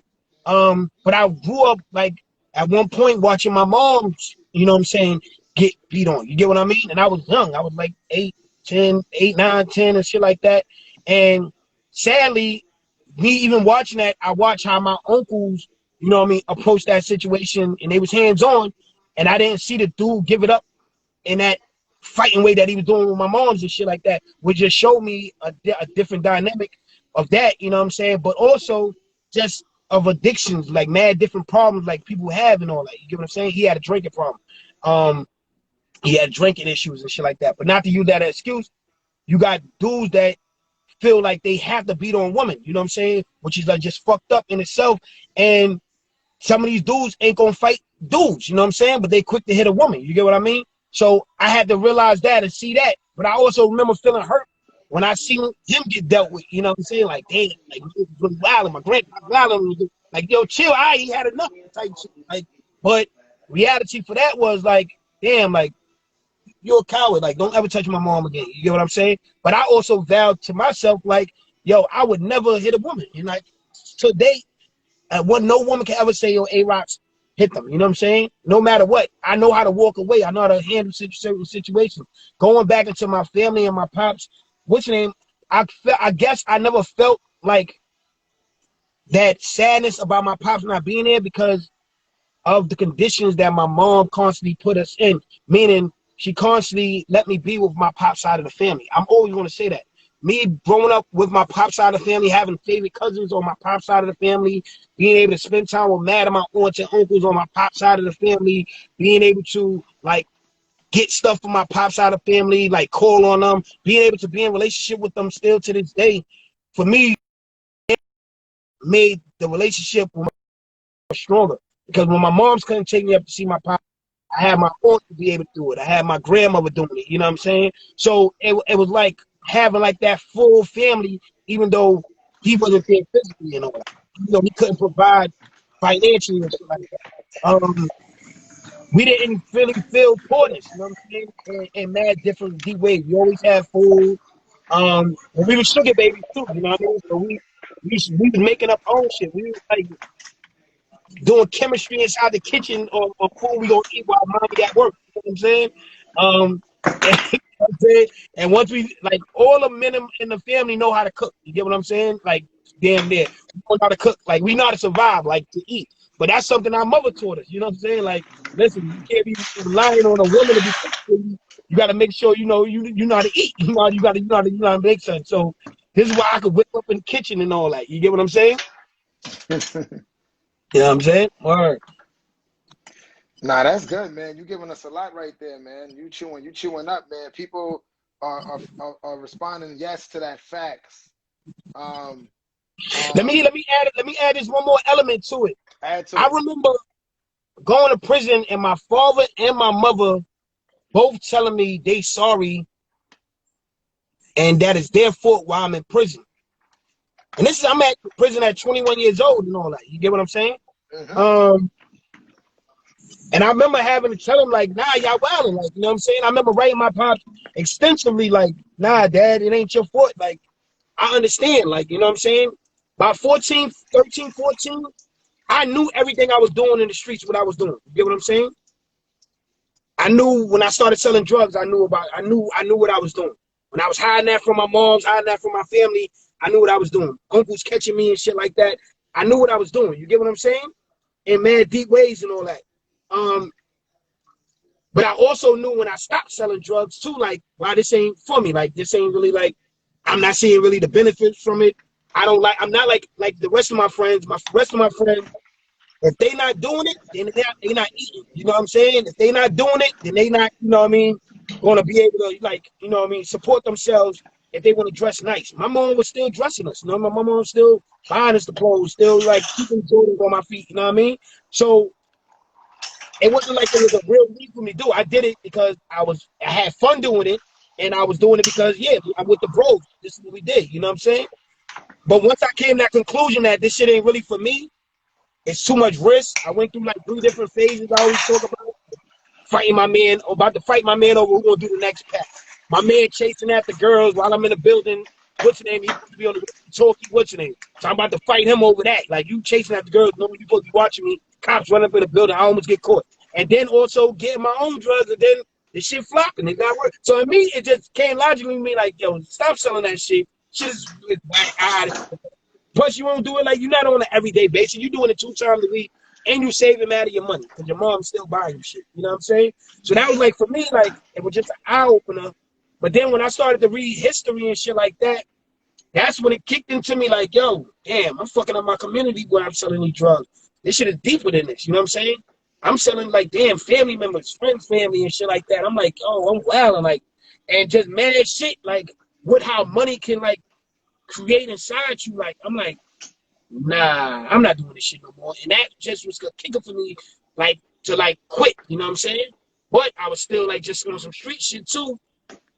But I was a street dude with a job, you know what I'm saying? And then how my team, like, just being mad real, I always been like leadership. I've always been like somebody that know how to connect with mad people, have mad love everywhere and all that. I remember my pop's favorite quote is, I got few enemies, but mad love, like mad bad people that die and ride for me and all that. And I kind of carry myself that same way in the streets as well. Few enemies, you know what I'm saying, but mad people to ride for me from all over. Like when me and my team was running around, like I said, it's different from like the young people nowadays and all that, where they create and start trouble usually just in their neighborhood and on their block, and then everything get started and ended right there and all that. We like was stepping to dudes from anywhere and everywhere. You know what I'm saying? Oftentimes than not, we called ourselves like Superman type of people because we were just wild like that. You know what I'm saying? But it was for me, it was a dope wilding because it created relationships that wouldn't have happened if we'd have just kept everything on our block. You know what I mean? We was going to other blocks. You jump my man, we come to your block. Now listen, we fighting everybody, but listen, all right, we gonna do this one-on-one shit. You know what I'm saying? And we all can fight. You know what I'm saying? Like, you know what I mean? And that was like that part. You know what I'm saying? But I say all that to say, like, these were things that I felt like my pops was teaching me from inside. You know what I mean? When they came, my pops told me that be careful with the beepers because they got GPS systems. And I'm like, how the hell you know that? You in jail. Like, you know what I'm saying? Like, you know what I mean? My pops told me, like, be careful with the friends you keep around you and all that. You know what I'm saying? Like, so I was getting, like, manly lessons from my pops, even though he was inside. Some spins around the yard that we was taking at 10, 11, 12, 13, 14, even up to 16 years old, them spins was still like, yo, I know you out there. I know what you're doing. My pops heard of me being blood inside prison. I'm like, how you know that? You know what I'm saying? He's like, yo, man, I'm still way connected in the streets. I didn't realize that until when I went to jail and I was just hearing in jail, man, shit that's going on in the streets, and then I can report back to my family like, damn, that's going on. Damn, this dude, damn, they like, how the hell you know that you inside? But inside prison, you know, that shit just traveling around. Somebody got a call, somebody got a visit, like the news is just traveling around. We get everything. You get what I'm saying? So, that was just like mad deep for me. Nah, thanks for that. Let's look at another clip, man. Let's keep it going to another clip. That was good. Take on. We got a lot of feedback in the comments. We get to some of those. We get to some of those comments after this clip. It was manipulated himself. So this was like learned behavior that was just being like passed down. We come from the street school, right? And all these different schools teaches us whatever has most control over us is the one that we adapt to more. So most of us that been inside prison, we really like the street school like took over, right? And it made us smart on some street smart stuff, but that also created a lane that we end up finding ourselves inside prison, right? Let's understand like my. So let's go into that, man. Talk about that. Street school, school. What you mean by all of that? Yeah. I wrote that in one of my college papers and all that. I wrote that. I've been talking about that for years and all that. You know, because oftentimes they're not people like the that comes from like a lot of people like to blame the parents. They always like, oh, the parents this, the parents that, the parents this, the parents that, and then some people come in and say something like, oh, that you know.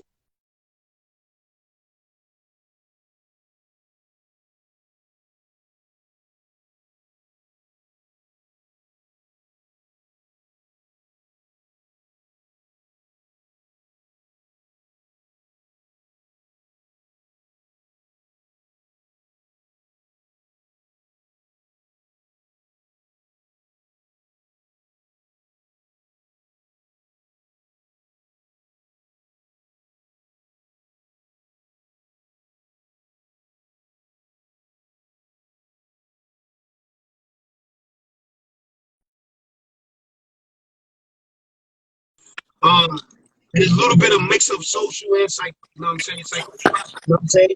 Like sociology, psychology. And I say that because when I talk about the street school, the school, and then the home school, all of these has a dynamic relationship with all of us that grow up and all that. So whatever goes on in the home, you're getting learned, you're getting taught and all that.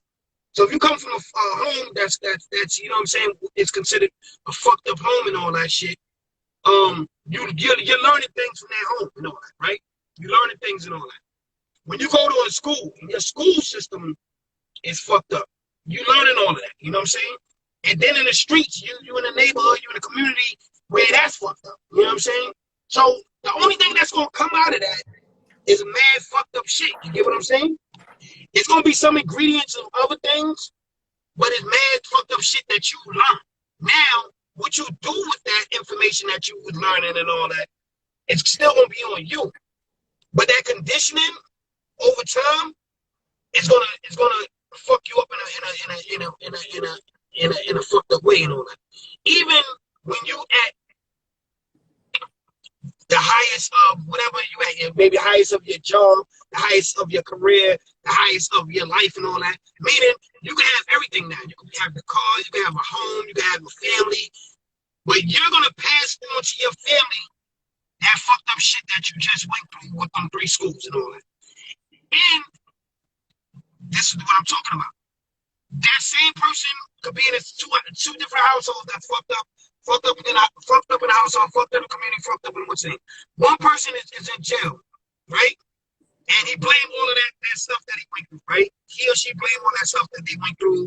You know, my home was fucked up, my family did, my mom was on drugs, my pops wasn't there, boom, boom. You know, in the neighborhood, you know, they sold drugs in my neighborhood, they was killing in my neighborhood, this, that, and third. So I just, you know what I mean, it was mad gangs, it's mad shit. So I just connected to that. In the school, I was fighting every day, I was boom, boom, boom, this, that, and third. And then, this is the reason why I ended up going to jail. So they blame, like, I went to jail because of that, right? Boom. Now, another person is, yo, went through all them 3 phases, 3 different systems and shit like that. And then, but they are a teacher now. They got a family. They raising their kids. Never been to jail. They doing great, right? But what they teach their kids is that people in them communities is fucked up. Don't fuck with them people. Don't, you know what I'm saying? Like, them black people over there, you don't want no connection with them. They nothing. They beggars. They just relying on welfare. They lazy. They don't want to do nothing in their life. They don't. You know what I'm saying? So you sit there and you like, yo, damn, this person got all of these like great things about them, but yet the teaching that they producing in their children into just like their own, to not care about their own, to look at their own as the problem, you know what I'm saying? And not really look at the conditions as being the problem, or the system that put them in that place to be the problem. Going back into this, if your house, my household, I'm doing personal now. My household, I say was functional. I could say like my grandma and grandfather, we lived in the projects, right? But if you go on Cory, you been in my grandfather house.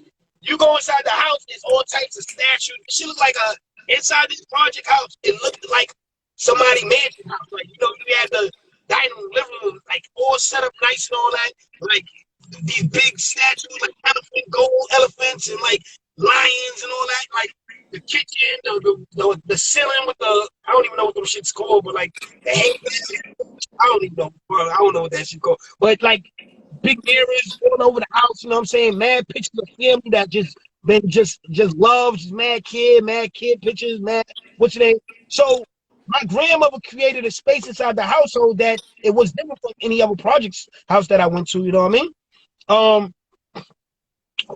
Also, the way they was teaching me, it was family. My grandfather and grandmother, they was married for over 50 plus years and all that, you know what I mean? They was together, they was beautiful, like, they didn't really heard them curse and all that. They beat us, you know what I'm saying? You know what I mean? But you really hear them curse. They get cursed when they mad or something like that. But I've never even heard my grandmother curse, you know what I'm saying? But yeah, my grandmother used to come to my mother's house. Like, this is an old woman.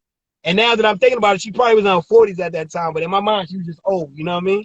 But she used to come to my mother's house and rearrange the whole house, you know what I'm saying? Like, boom, boom, like move furniture all around, like, and hook it up in a whole different way and all that. Tell everybody, get out the house. Like, I'm about to just hook this thing up. She didn't do that. You know what I'm saying?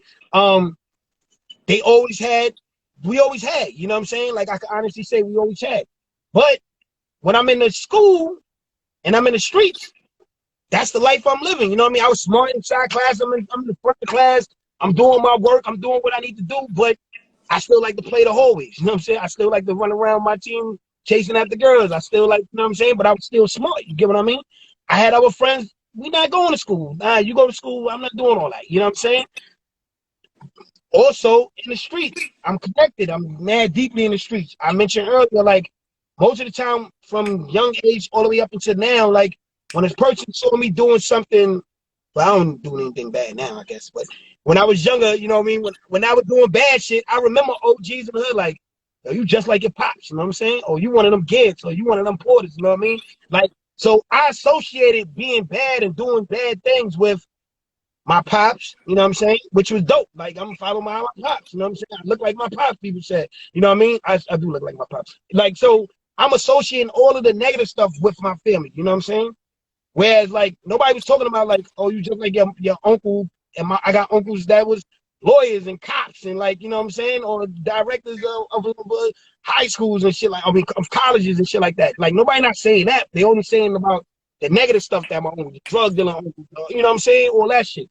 So I say, like, connecting back to preschool, what I'm saying about it is, like, those things that we are taught, we can be able to do something with them, you know, like.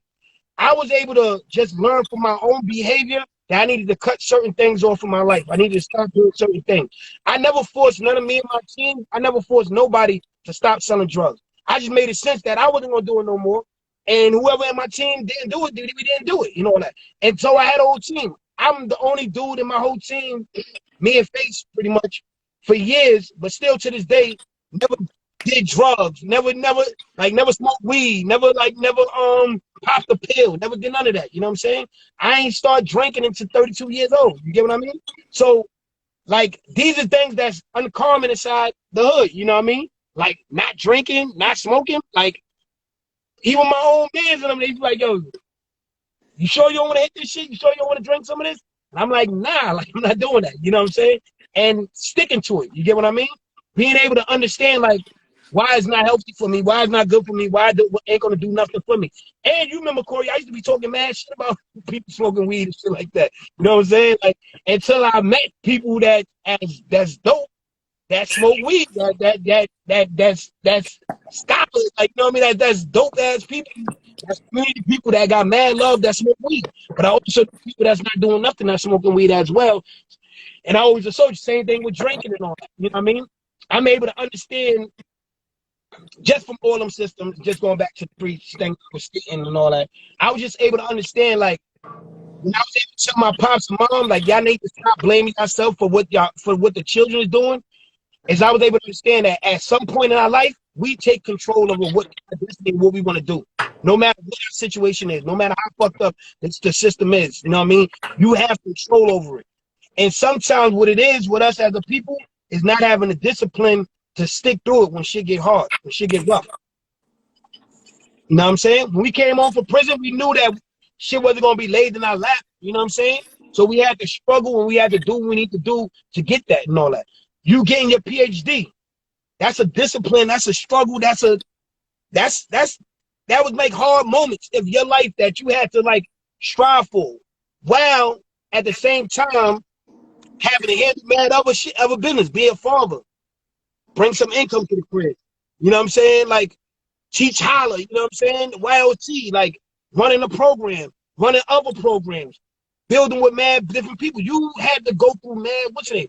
You come home from prison, income got to get, what's your name? I'm a grown man. I'm 30 years old. I'm a grown man. Income got to come inside the house. I went to college. I got my associate's degree. You know what I mean? Like, having multiple jobs, like, making decisions, like, what jobs I got to put more energy into to bring in income. You know what I'm saying? Like, with all of that, like, these are things that, where most kids that have better situations, I would say, when I say better situations, most people that got financial, that's in a good place financially, mentally, you know what I'm saying? And this is like a step, you know what I'm saying? This is why, yeah. But yeah, the difference between us, most of us going to school in our neighborhoods, compared to people that actually have privilege or people that got money situation is, when we going into these colleges or we going into school, we got mad shit that's on our plate. We ain't even eat that morning. We ain't like, we know we ain't even got no money for no lunch. Like, so we starving inside school. Yeah, we're just going through mad shit. And then they wanted to sit there and learn. You get what I'm saying? They wanted to sit there and be attentive to, like, the lessons and stuff like that. But now my stomach is growling and all that shit, right? On the other side, some of us having children at a young age and all that. So now we got children at a young age. We plan on going to college. but now we still need to support this child. We still need to, you know what I mean? So it's like mad shit that's on our plate. Whereas the average person that got money and all that, they ain't got to worry about that because for 4 years of their college, they family paid for that. You know what I mean? Whereas we trying to like figure out like if we need to take out this loan, student loan, we trying to figure out this third, how that's gonna hurt. We just going through mad shit. So we be having mad shit on our plate just as a poor community, as a fucked up, you know what I'm saying? And then the world don't even understand that shit. The world don't understand why we make certain decisions that we make. The world don't understand why like even in our decision, we felt at that time it was the right decision to make. You get what I'm saying? But yeah, I don't think you can ask no question. You saying a lot, man. You going into like long drop-ins, man. There's a lot of feedback, man. The thread. My phone is freezing up, man. The thread is feeling you, man. It was comments. It was some questions about, you know, about dysfunctional families. Do you believe that, you know, all families is dysfunctional? There was questions about, you know, do you think that young people that's in and out of trouble that don't got fathers, you think is that related? You know, there was a lot of stuff, you know, that you just said too that like stuck out to me too, man. And there's some more clips that we trying to go to, but I don't know if you can respond to some of those comments. Yeah, I could definitely answer some of the comments. I'm trying to like get off this. All right, back. We got and let's come back. I want to uplift those. Let me see. My phone is bugging out right now too, man. Can't even like move stuff. Go ahead, respond to them while I'm figuring stuff out. All right. So I'm gonna jump on. Do you believe that the average teen male that is in and out of trouble and an absent father don't play a part? Yeah, I feel like, as mentioned, it's definitely the social what goes on in our mind. You know what I'm saying? I'm gonna answer both of your questions, Pat. The Arocks, do you believe in the average teen male that's in and out of trouble and an absent father don't play a part? And also, Arocks, can I ask you what made you fuck up? Like, yeah, like people for years wanted me to blame my father being in prison is the reason why I was fucking up or why I did what I was doing inside the streets and all that. But yeah, man, I fucked up because I was like doing fucked up shit. Like, you know what I'm saying? Like I made fucked up decisions. Like I made decisions that I felt was the right decision and all that. I didn't have mad options. So let me wind that back. I had mad options. I didn't know mad options. And that's what I feel like even with the young people I work with now, like, you know what I'm saying?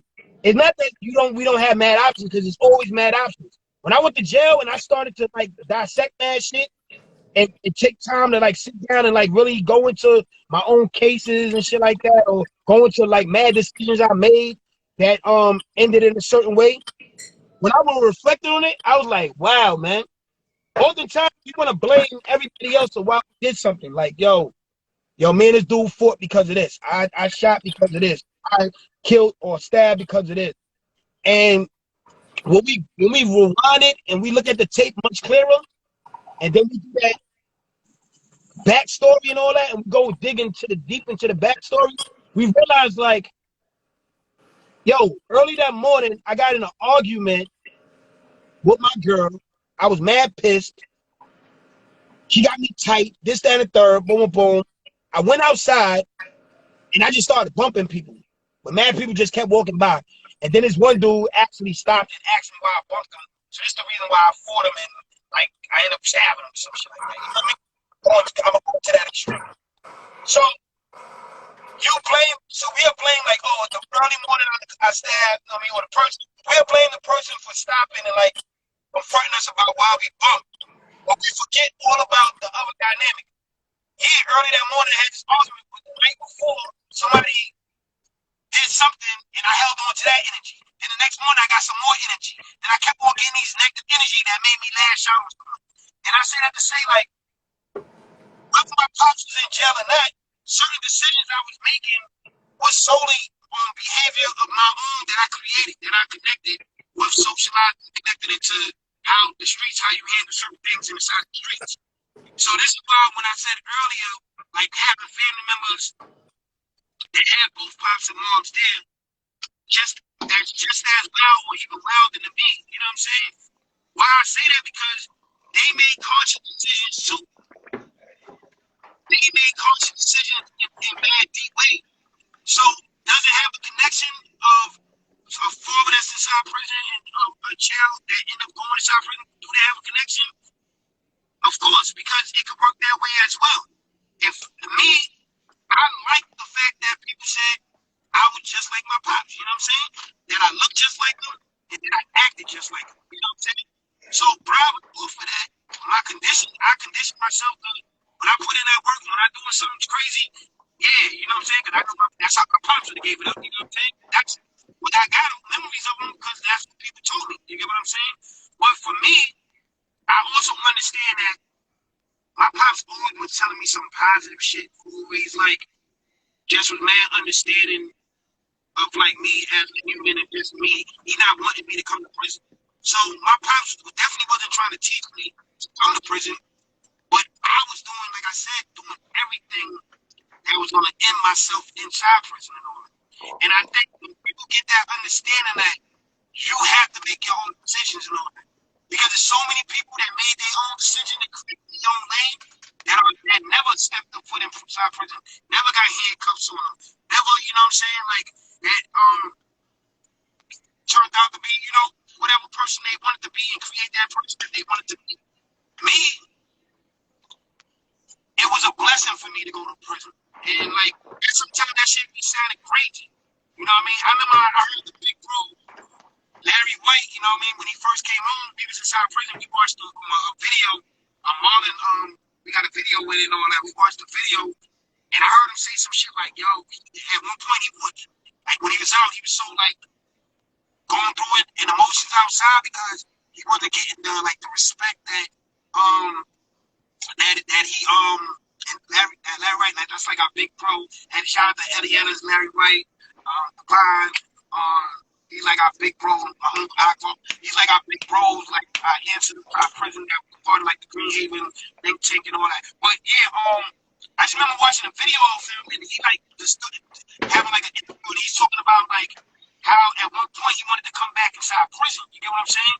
Because when from his respect that he was getting inside prison, it wasn't the same way in the outside. The outside wasn't like honoring him in the way that the inside the jail had him. And I'm like, yo, that's kind of crazy. What I'm talking about, you get what I'm saying? And it wasn't until I realized later on, like inside prison, because we created a certain community, and it's little to a larger community, which is the outside community, way little inside prison than the outside community.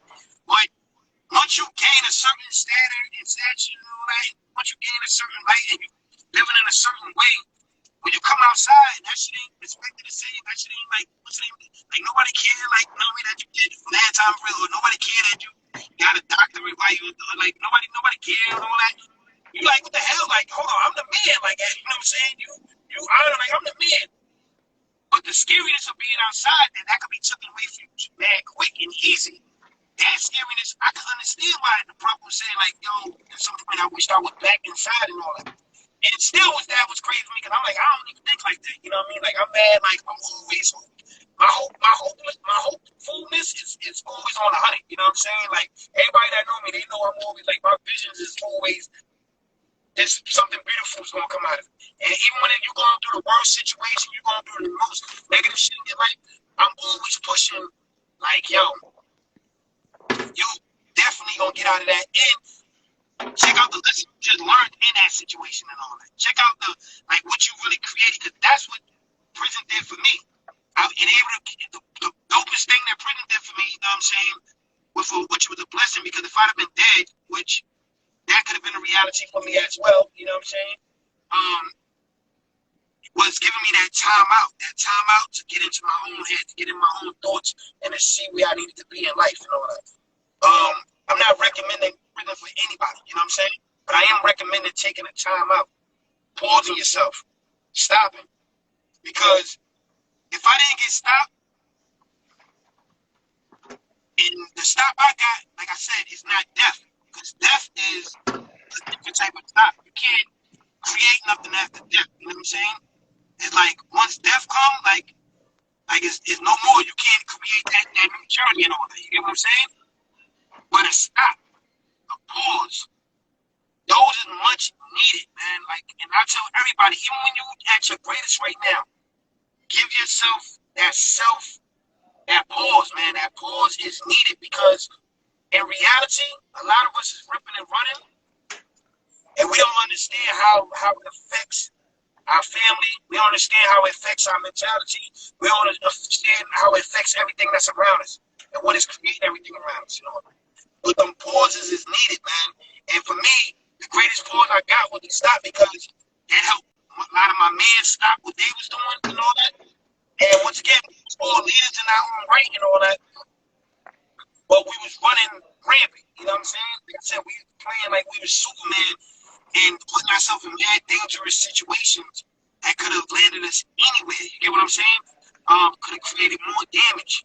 But having that pause, multiple of us catching pauses, those things came at a great time, and I'm glad at 21 that nobody wasn't saying rest in peace to me. That everybody was like free Arocks and all that, but it wasn't rest in peace. The man I came out, you know what I'm saying? The man I created while I was inside was always in me. I always showed the same things I do now, like that love, care, that I'm there, that building, that's bringing more people involved, like just connecting, mad people with each other. That's always been what I was about. You know what I'm saying? I'm known for just having mad love, keeping a smile on my face, not really seeing me on some like mad shit and all that, knowing how to control that. It was great for me as a dynamic inside that I was able, what I was saying about earlier, able to create mad more options in my mind of how to deal with certain situations, how to deal with when somebody is so-called disrespecting you, or somebody so-called violated your space, or violated your family, or violated your lifestyle, or things that's around. I was able to reflect and build with brothers inside like Cory, Marlon, Bill, Butterlab, all the H.O.L.L.A co-founders. Shout out to Spud, was good. I was able to create music inside that reflected on these things. I was able to create like just friendships that lasted a long time. I was a part of me, Cory, and us. We was a part of the young movement inside of a prison that allowed us to like be free, like, you know what I'm saying, in a deep way, like, you know what I'm saying, allow us to create our own programs inside to teach ourselves and all that. I saw my young boy K-Mel that was on the chat. I don't know if he's still there. Shout out to K-Mel, but I was a facilitator. I'm 25, 26, 27 years old.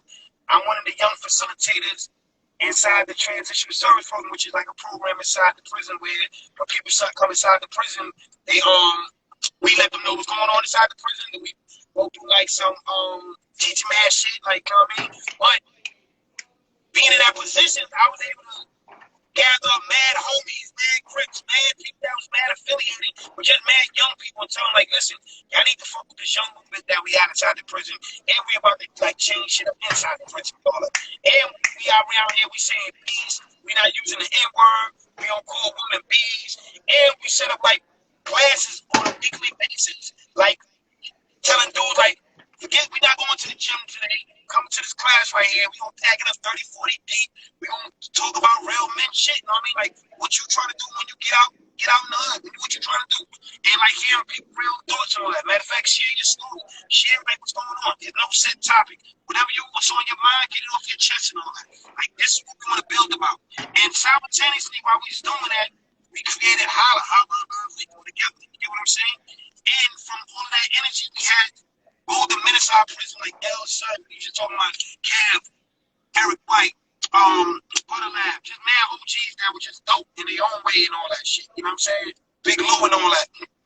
Like, my big bro Hakeem. You know what I'm saying? Like, just man, I could just name mad people and all that from all the different denominations of like religion to like just people that just loved us and cared for us. It was like, yo, These young dudes is really about their life. They believe recipients. They're about to like do some real work. They're about to do some real things. And they relied on us. They believed in us. And they gave us that chance to believe. This is why as older people, when we get older, we got to believe in our young people. You know what I mean? My young people get mad at me all the time because we'll be inside spaces and somebody will be like, oh, what's up, A-Rocks? Oh, boom, boom. Yo, tell me about H.O.L.L.A. You know what I'm saying? And I'm like, all right, yo, keep on. Yo, tell them about H.O.L.A. You know what I'm saying? Or I'm like, yo, man, tell them about H.O.L.A. And they get mad at me like, A-Rock, why you always like telling me to like talk for us or like what? And I'm like, yo, because this is you. Like, this is us. Like, you know what I mean? At the end of the day, like, they don't need to hear from me. You tell them about your journey. You tell them about where you coming from. And that's what we supposed to be doing as leaders. You know what I'm saying? Giving that leadership to other young people. Like, I don't got to always be your voice box. I don't got to always be the person that got to talk all the time and all that. Though we could sound great and we could do all the talking too, you know what I'm saying? But it just sounds way more dope when it comes from you. You know what I mean? That's how I be looking at it sometimes. You know what I mean? But yeah.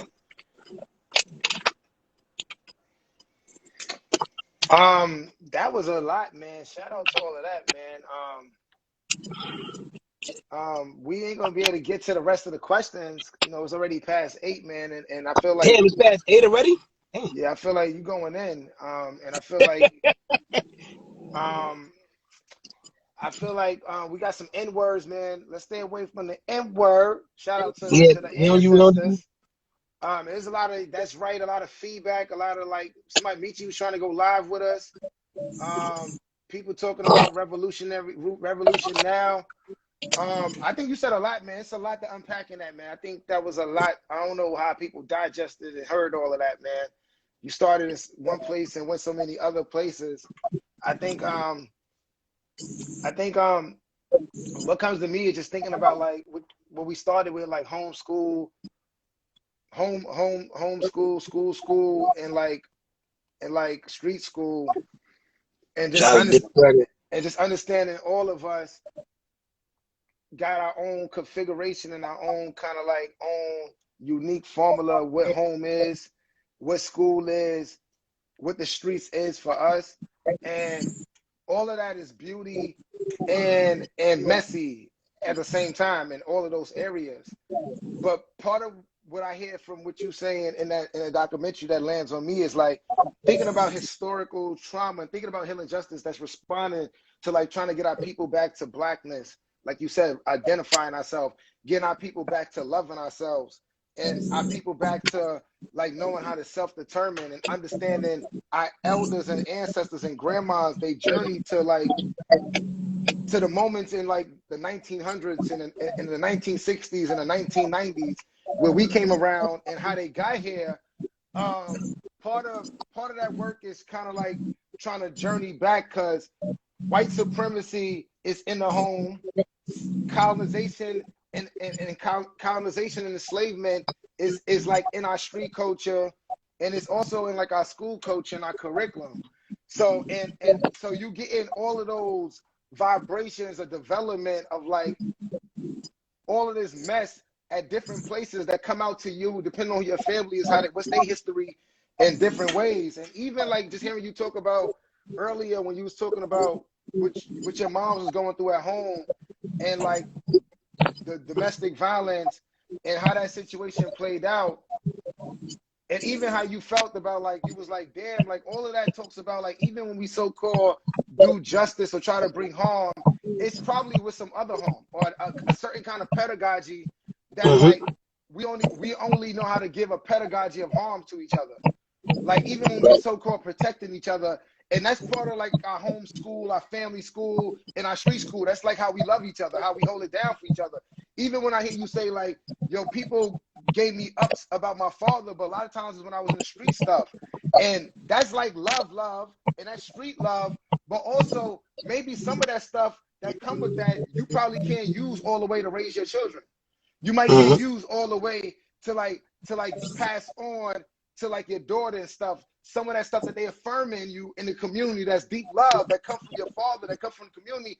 But when you're really thinking about raising your son and your children and passing to your daughter, like not saying like the spirit of these people are bad, but that thing that they affirming, that we get love for, that become part of our pedagogy, maybe that and that become who we are. Like we step into that more. Like, yeah, that's what I want to be. That's what I get energy at. So I just think like even that's why healing is so important, because it's hard for us to figure out how to define ourselves. Like what you were saying earlier, when all of that stuff is going on, and then it's hard for us to understand like how do we start to balance those different teachings and find out who we are and who our people are in those different teachings. That's in a good way. And like that's hard because you can't do it by yourself. Right. You know, like you don't become a PhD by yourself. And like even what you were saying about going to prison, like to me it ain't even about being in prison. We got lucky that people generations before us was struggling in a certain way, that when we came in there, we came into a certain kind of pedagogy and a certain kind of spirit and a certain kind of another kind of like prison teaching. So we talk about street school, we talk about community school, we talk about home school and school, but we got lucky and fell into a certain kind of prison schooling.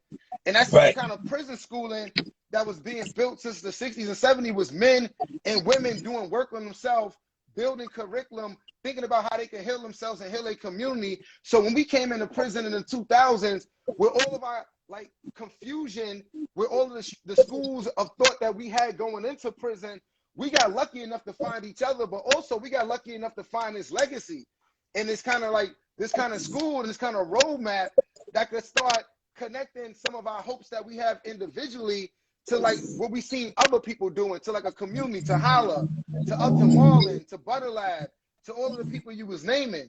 So I think also just to think about all of the stuff you saying, I think what's really important is that like all of us got to do a lot of hard work.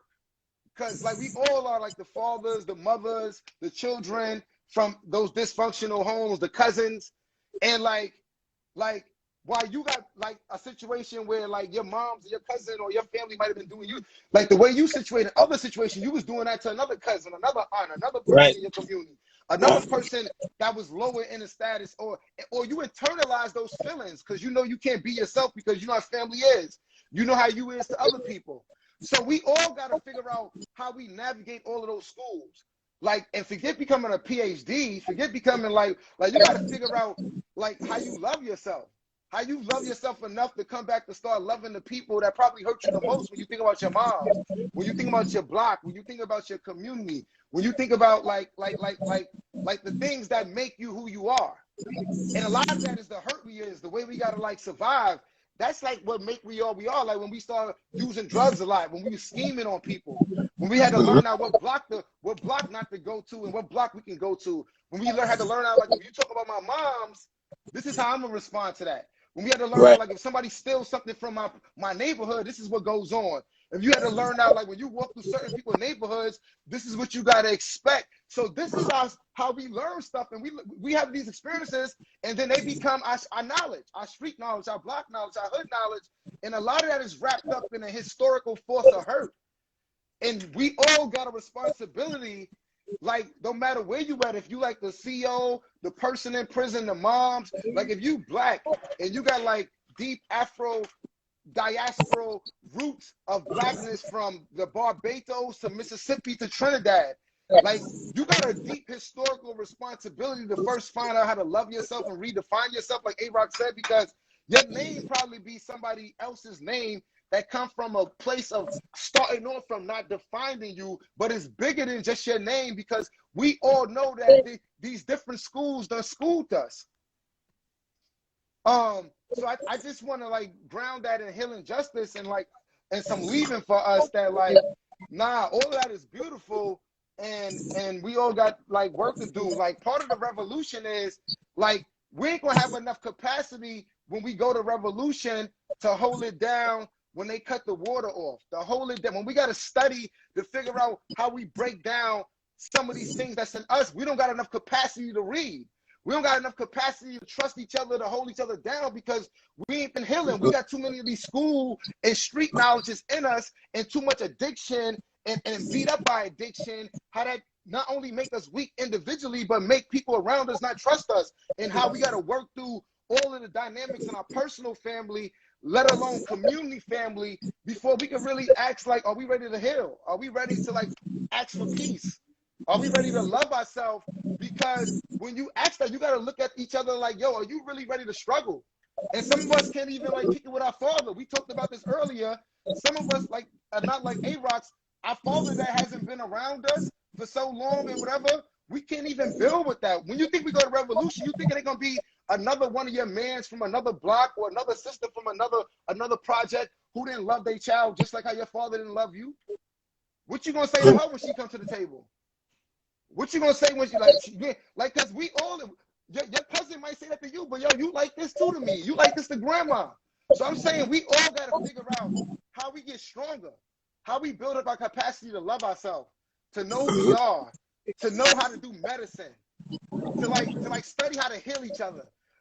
Like how do when domestic violence going on, our only response can't be like, yo, we fuck each other up. When then the young kid is looking like, damn, won't you stop, grandpa? If that's our only response, we ain't gonna win.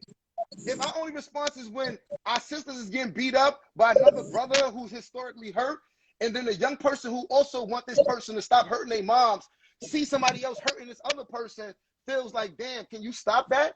If that's our only response, that's evidence to let us know we gotta think harder. We gotta do more work. Cause like that kind of love has a ripple effect on Arocks that Arocks is gonna show up when he get older. He gonna have that love in his body too.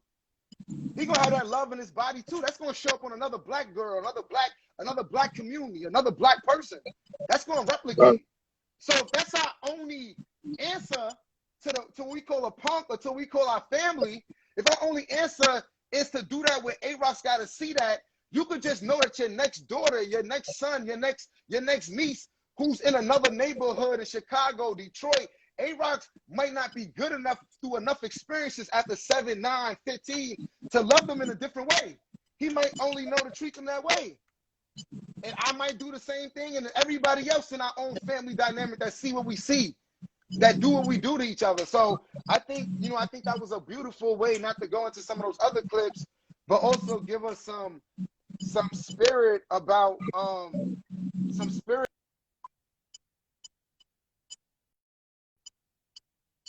work to redefine ourselves. And how when we ask for revolution and how we ask for freedom and we ask for peace, we got to really ask ourselves how much we're willing to sacrifice within ourselves to go get it. And that's only going to give it to the universe, you know? It's all facts, man. Police beat me, they animals, relentless, they realize they could kill you tomorrow. You need to step back. Growing up, we don't learn we can be something powerful. People show up with their trauma until they heal. Dick Gregory gave me the keys to the car. Yes, Cory, guidance. I'm an oracle. I'm a victim of white supremacy. Our people can't take no more. Boo, Negroes is 75% of this land.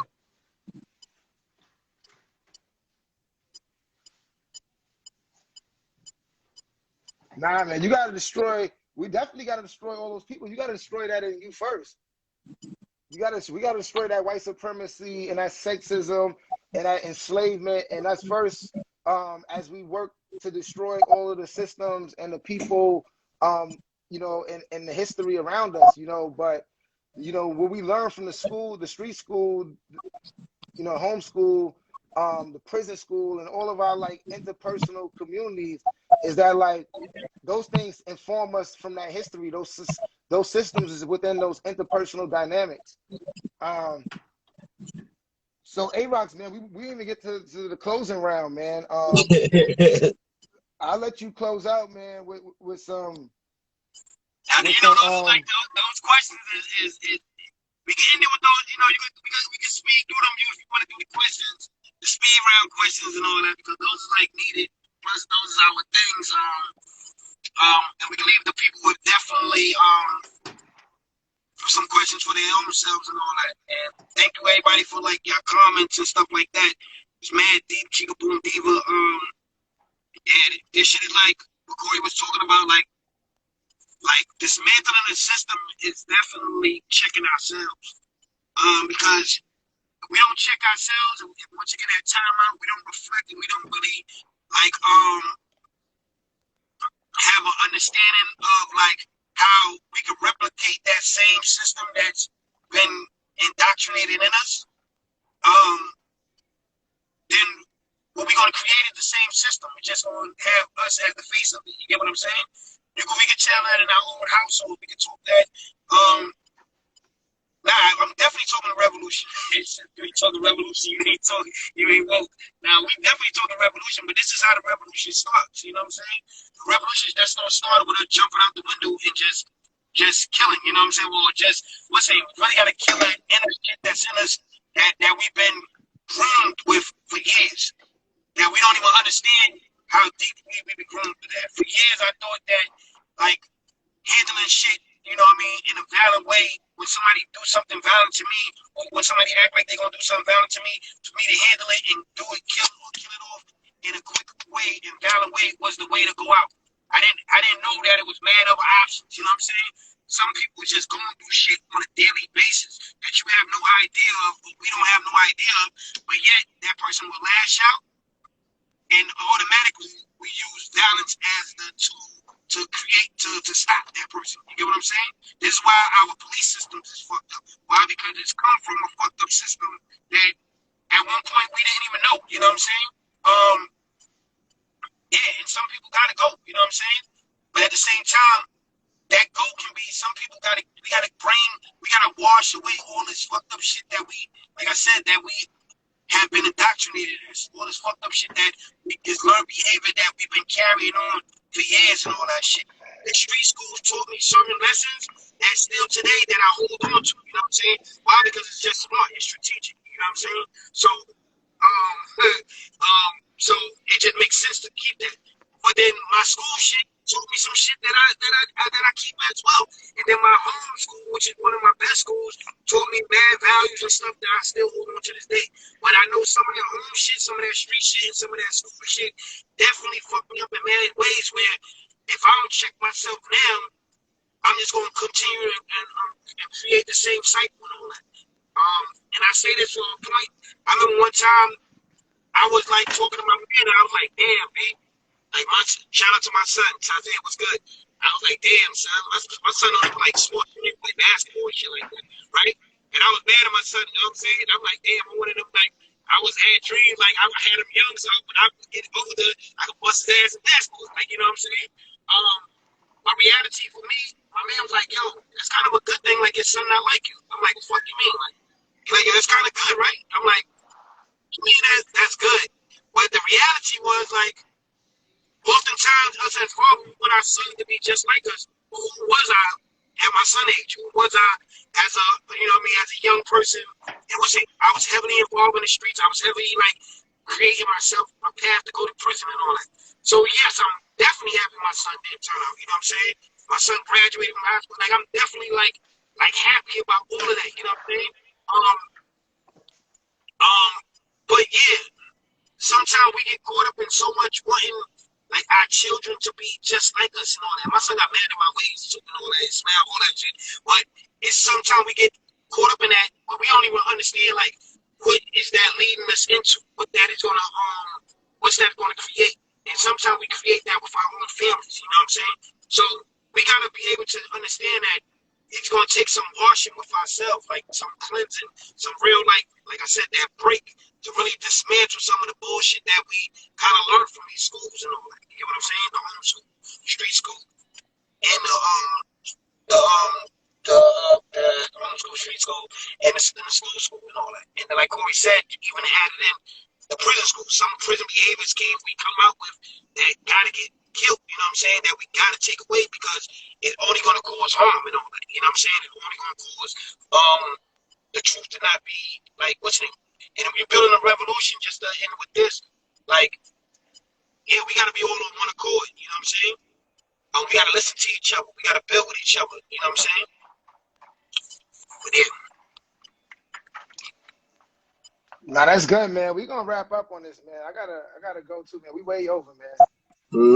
We way over, man. That's beautiful, man. Thanks for all of the comments, man. Thanks for this dope conversation. I think this leaves us with a lot to think about and a lot more to keep processing on our own, man. And I love that everybody was tuning in. I love the feedback from the chat, man. I think I think revolution, I think healing, I think dismantling the system. I think, part of the reason is we got to figure out what that means for all of us, for Black people.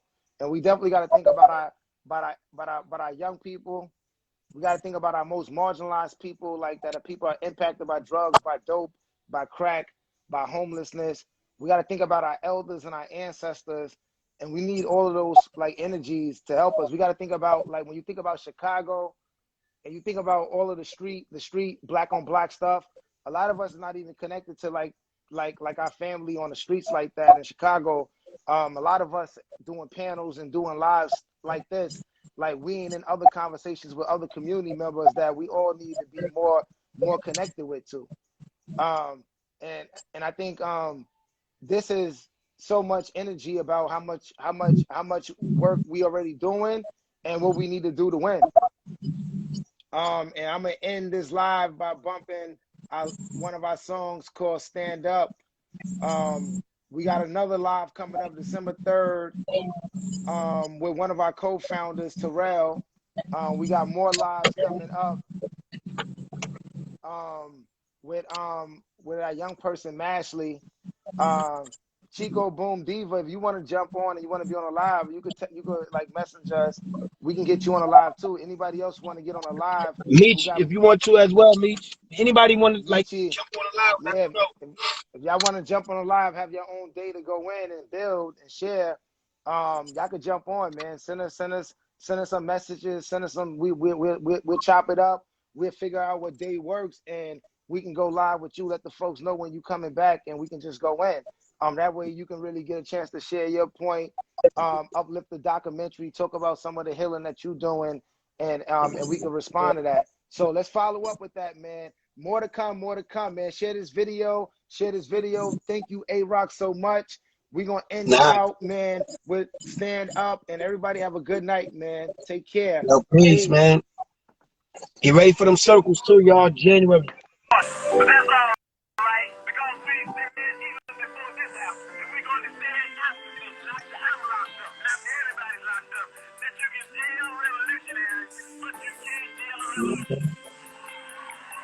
My Black people stand up. All my people stand up.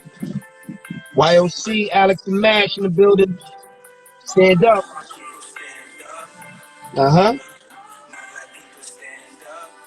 My Black people stand up. All my people stand up. All my people stand up. We gon' ride to the mountain high.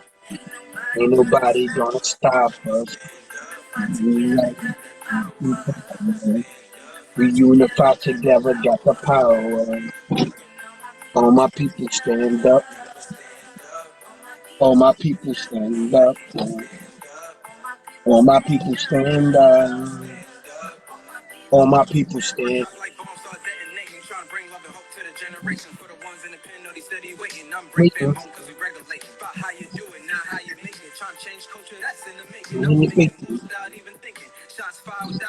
Not even blinking.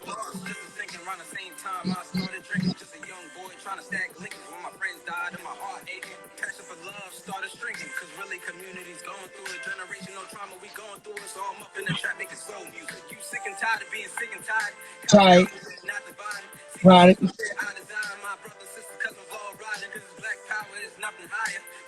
Black power is nothing higher. Y'all do the same. All my people stand up. All my people stand up. All my people stand up. My Black people stand up. To the mountain high. Ain't nobody gonna stop us. Using all together the power. Using all together got the power. And all my people stand up. All my people stand up. All my people stand up. All my people stand up. Yeah. Inbox us. Inbox us. Inbox us if you want to join live, man. Share this live. It's time to start a war, man.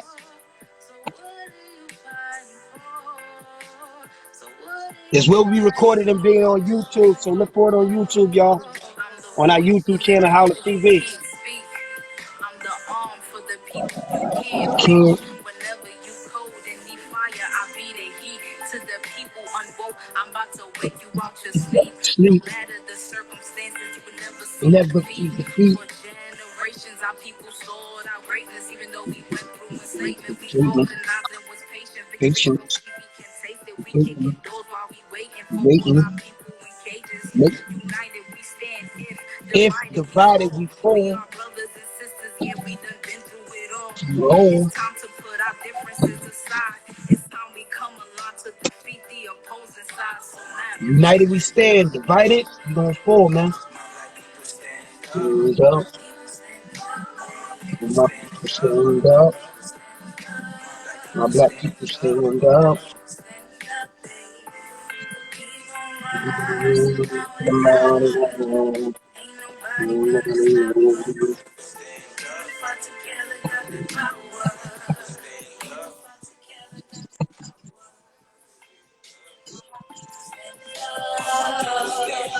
all my people stand up. All my people stand up. Stand on legacy, legacy, legacy, legacy. We stand on legacy, legacy, legacy, legacy. We stand on legacy, legacy, legacy, legacy, legacy, legacy, legacy, legacy. We stand on legacy, legacy, legacy, legacy. We stand on legacy, man. H.O.L.L.A's link all together. Find our documentary, We Came to H.O.L.L, on our YouTube channel, H.O.L.L.A TV. Everybody signing out, man. Have a good night, man. Peace. Good night, man. Peace, y'all. Holla.